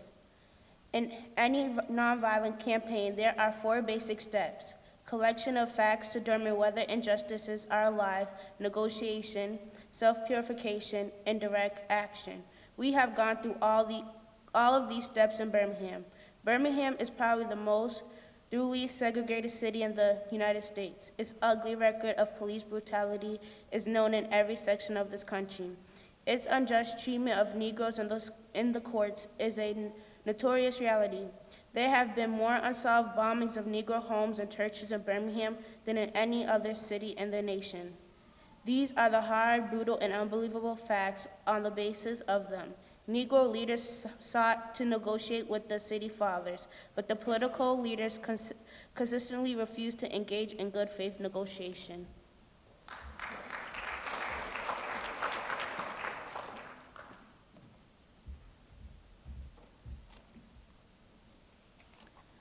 We know through painful experience that freedom is never voluntarily given by the oppressor. It must be demanded by the oppressed. Frankly, I have never yet engaged in a direct action movement that was well-timed according to the timetable of those who have not suffered unduly from the disease of segregation. For years now, I have heard the word wait. It rings in the ear of every Negro with a piercing familiarity. This wait has almost always meant never. When you take a cross-country drive and find it necessary to sleep night after night in the uncomfortable corners of your automobile because no motel will accept you, when you are humiliated day in and day out by nagging signs reading white and colored, when your first name becomes N-word and your middle name becomes boy, however old you are, and your last name becomes John, when your wife and mother are never given the respected title Mrs. When you are harried by the day and haunted by the night, by the fact that you are a Negro, living constantly at a tiptoe stance, never knowing what to expect next, and plagued with inner fears and outer resentments, when you are forever fighting a degenerating sense of nobodiness, then you will understand why we find it difficult to wait. We must come to see with the distinguished jurists of yesterday that justice too long delayed is justice denied. We have waited for more than 340 years for our God-given and unconstitutional rights. I guess it is easy for those who have never felt the stinging darts of segregation to say, wait.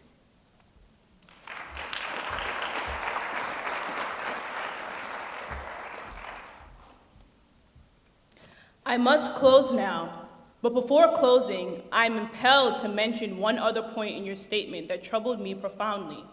You warmly commended the Birmingham police force for keeping order and preventing violence. I don't believe you would have so warmly commended the police force if you had seen its angry, violent dogs literally biting 6 unarmed, nonviolent Negroes. I don't believe you would so quickly commend the policemen if you would have observed their ugly and inhumane treatment of Negroes here in the city jail. If you would watch them push and curse old Negro women and young Negro girls, if you would see them slap and kick old Negro men and young boys, and if you would observe them as they did on 2 occasions, refusing to give us food because we wanted to sing our grace together, I'm sorry that I can't join you in your praise for the police department. It is true that they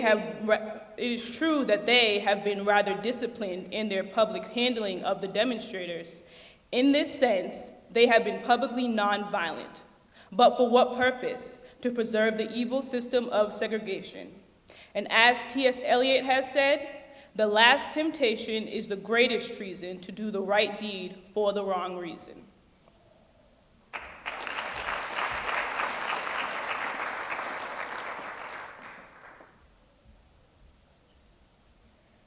Never before have I written a letter this long, or should I say a book. I'm afraid that it is much too long to take your precious time. I can assure you that it would have been much shorter if I had been writing from a comfortable desk.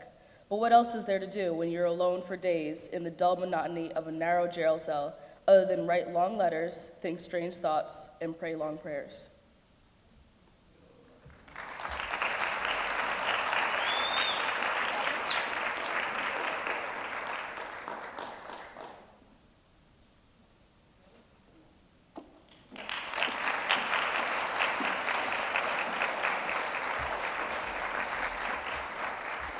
Thank you. And next we'll hear from Juan Silva. His life story, It's a Wonderful World by Louis Armstrong. Please join me on the stage.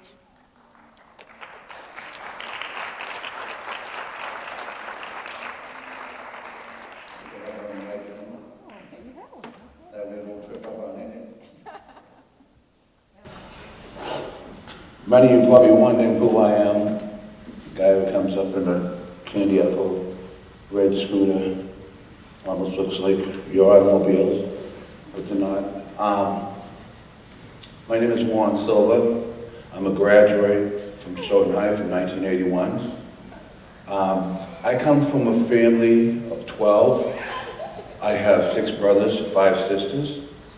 I grew up in a neighborhood where there was only one colored family on the block. And then we moved to another neighborhood where there was none. Me and my brothers, had to stand up for each other and stuff on there. But one thing that I want to say is that my father, Alfred J. Silva, my mother, Jeanette Silva, always instilled in me that it's not the color of a man's skin, but the content and I've always had that in my life. So as I went through the Stoughton High School system, you know, you go to school, you do your homework, you try to be the best student you can. I played football, I ran track in the States, I wrestled, I was in chorus, show choir. Back then in the 1970s, you were either a jock or you were a drama person. But I was a drama jock. So it made it very, very special for the ones who were drama because they had protection from the jocks. But the thing was is that I can remember one of the, I'm thinking here and I'm looking out, 41 years ago, I was on, not this stage, but the Stoughton Auditorium stage, where I did a skit from The Wiz for Michael Jackson and Diana Ross called The Wiz, which then we had the Gong Show here, in which I won the Friday night and the grand champion night. So I went on with that to a show called Town America in Whitman. Never took a dance lesson, watched Soul Train, just loved music, just loved to be around people. And so I won there and I was eligible to go to New York City. So me, my mom, and my younger brother packed all our stuff up, got on the train, carried that all the way up to the Biltmore Hotel in New York City in front of TV producers, schools. I went against like 60 different acts, people that have been trained in dance, trained in what they were, and I'm sitting there going, I'm a small town boy in a big city. And I'm like, you kind of feel out of place, but yet at the same time, I was excited about it. To make a long story short, that weekend, 6 of us got a full-year scholarship to the best dancing and acting school in New York City. I was one of them. I think about that and I go, wow. And I wasn't able to take that opportunity because New York was just too big for me. At the time, I didn't really want to go, but I was only 16 years old. It didn't stop there. I went to perform at the Children's Hospital in Boston, which is one of my most prized performances. I can remember them wheeling the kids in and beds and wheelchairs and all that. And they came in and all the excitement, the look on their face, like, wow, look at this scarecrow. They didn't know what to make of it at first and everything, but I performed there. And the writer started out with comparing me. He called me, he said, he's a descendant of Marlon Brando, Dean Martin, and John Travolta. He is 16-year-old Juan Silva. And then he went on to say, Juan's like the other kids, you know, tough kid, but he had heart. And I thought about it, and I have that on my wall. And I think about that all the time. There was once, they asked one kid, 5-year-old, said, what do you think of it? Wow. That was his word. Not only did I, go through the high school and graduate, I got into breakdancing. I had my own breakdance name. I just continued to perform for the seniors, the elderly. It was just a passion of mine. Reasoning why, because I knew there was a need there, and I seen it in their faces, and that made them happy, and the things that they were doing. I got married in 1986, and I had a son who was turning 3 back in 1988. I worked for the town of Stoughton. And 1988, I was going to work. I was only 25 years old, married a year and a half. Son was turning 3. Actually, my princess, my daughter, who wasn't born yet, is up in the stands right there, with my son, who's just, I'm just blessed. I went to work. I was on the forestry department. One of the guys called sick on the back of the rubbish truck. So they had put me on the back of the truck to take the guy's place. So I did as I was told. I was going down the street. I got off this truck, walked over to the sidewalk, picked up a box, brought the box over, put it in the back of the truck, and boom, a guy drove his car right into the truck. Taking my legs underneath, pushing the truck. I was conscious of the whole thing. I felt everything. I remember everything.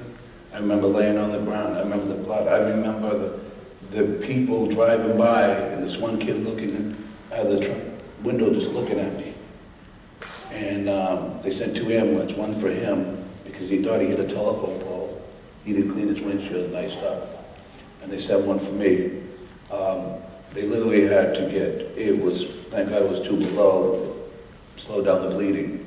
They took me to the guard hospital where they called med flight. I didn't know at the time that how serious it really was. I was flown by med flight, and I had 6 teams of doctors waiting for me at the Beth Israel Hospital. They didn't know if I was going to make it. I did make it. They amputated my right leg. They were asked to reconstruct my left.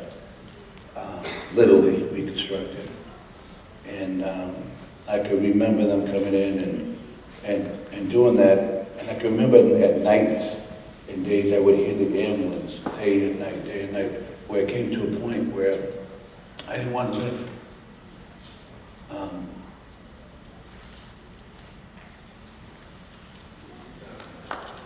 Come on, Dad.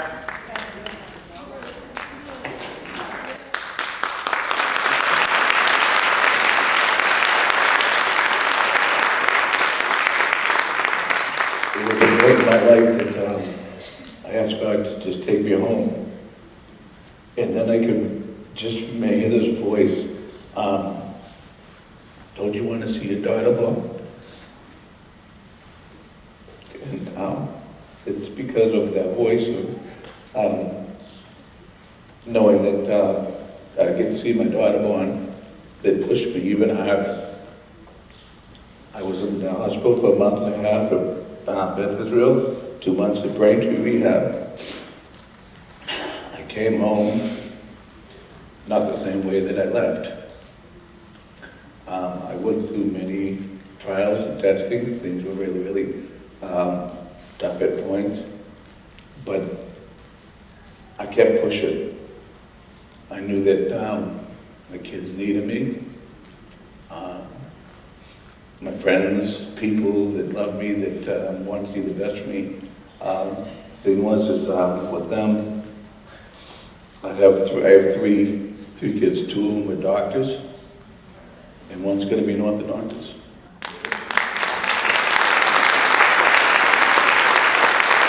And the chance of that ever happening at age of 25, the injury was totally against me. But as I went through life,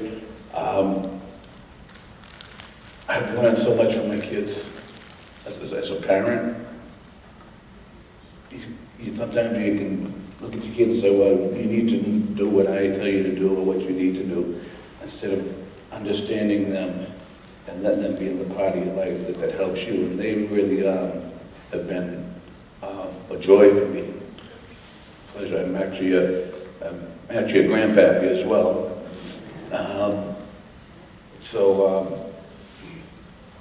With that, I started playing wheelchair sports. I got into wheelchair basketball. I got to play on a team that went to the Final Four in the country.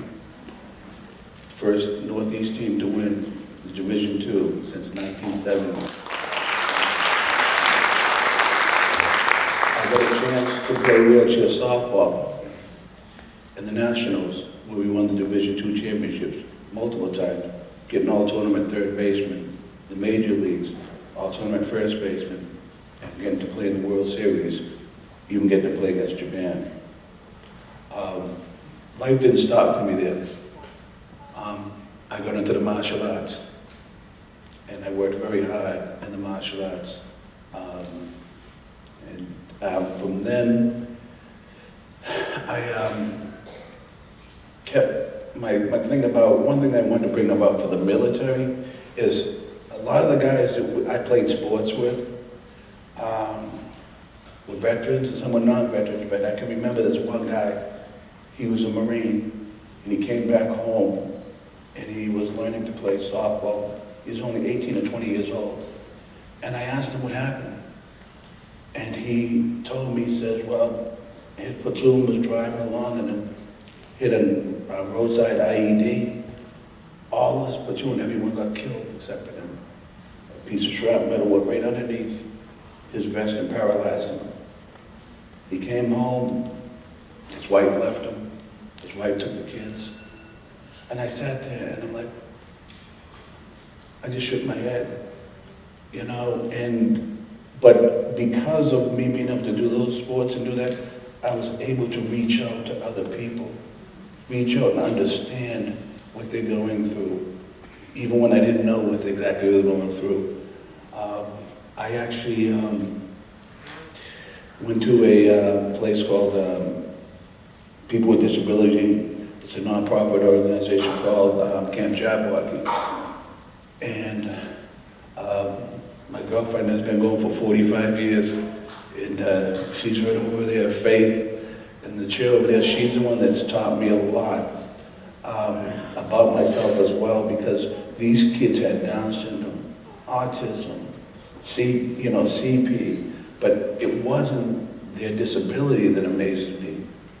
It was their passion to love, to live, to create. I can see Dr. King coming to there and going, wow, hi kids. It was like a family.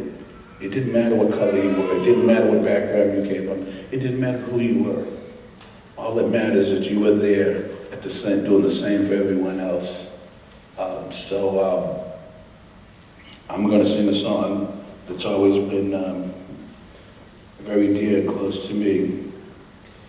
And it goes, I see trees of green, red roses too. I see them bloom for me and you. And I think to myself, what a wonderful world. I see clouds of white and skies of blue. The dark, blessed night will move. And I think to myself, what a wonderful world. The colors of the rainbow, so pretty in the sky, are also on the faces of people passing by. I see friends shaking hands, saying, how do you do?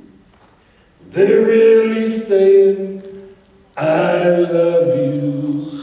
I hear babies cry. I've watched them grow.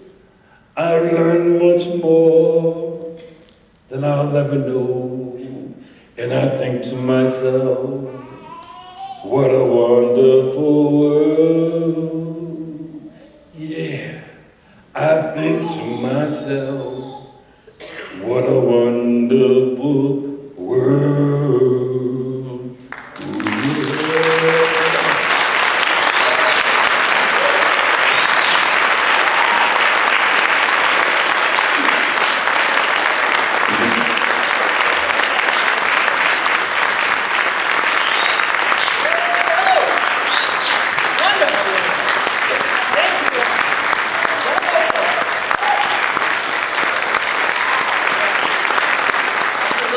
Yeah.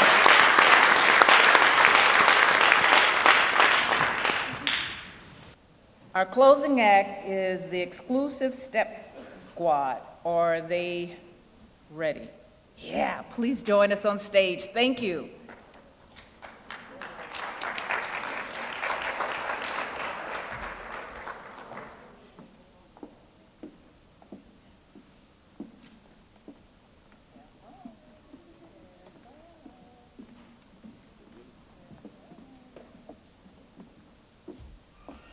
Good afternoon, everyone. Good afternoon. I'm here to present to some, introduce to others, the Stoughton High School Step in Dance Squad called Exclusive. We have Diamond, we have Layla, we have Esther, and we have Abby. Let's give them a hand.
Exclusive, everyone.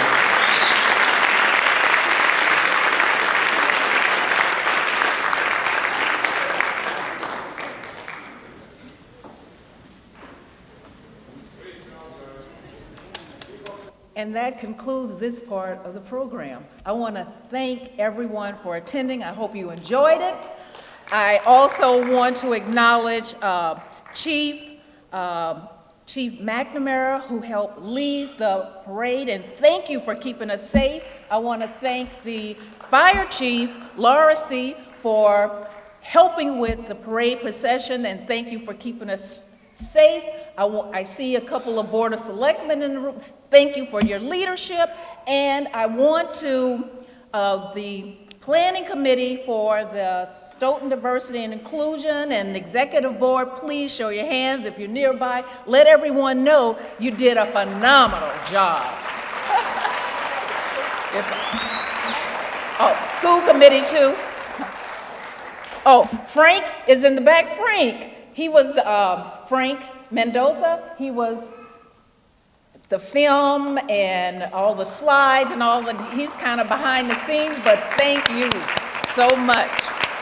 And did we say the sorority? Again, thank you, the Alpha Kappa Alpha and SMAC, Delta Sigma Theta and SMAC. People are throwing names at, so I won't forget anyone, so sorry about that. Thank you so much. Now join us outside in the lobby area for more refreshments, and this is where the community and the volunteer activity starts. So thank you so much. Bye-bye.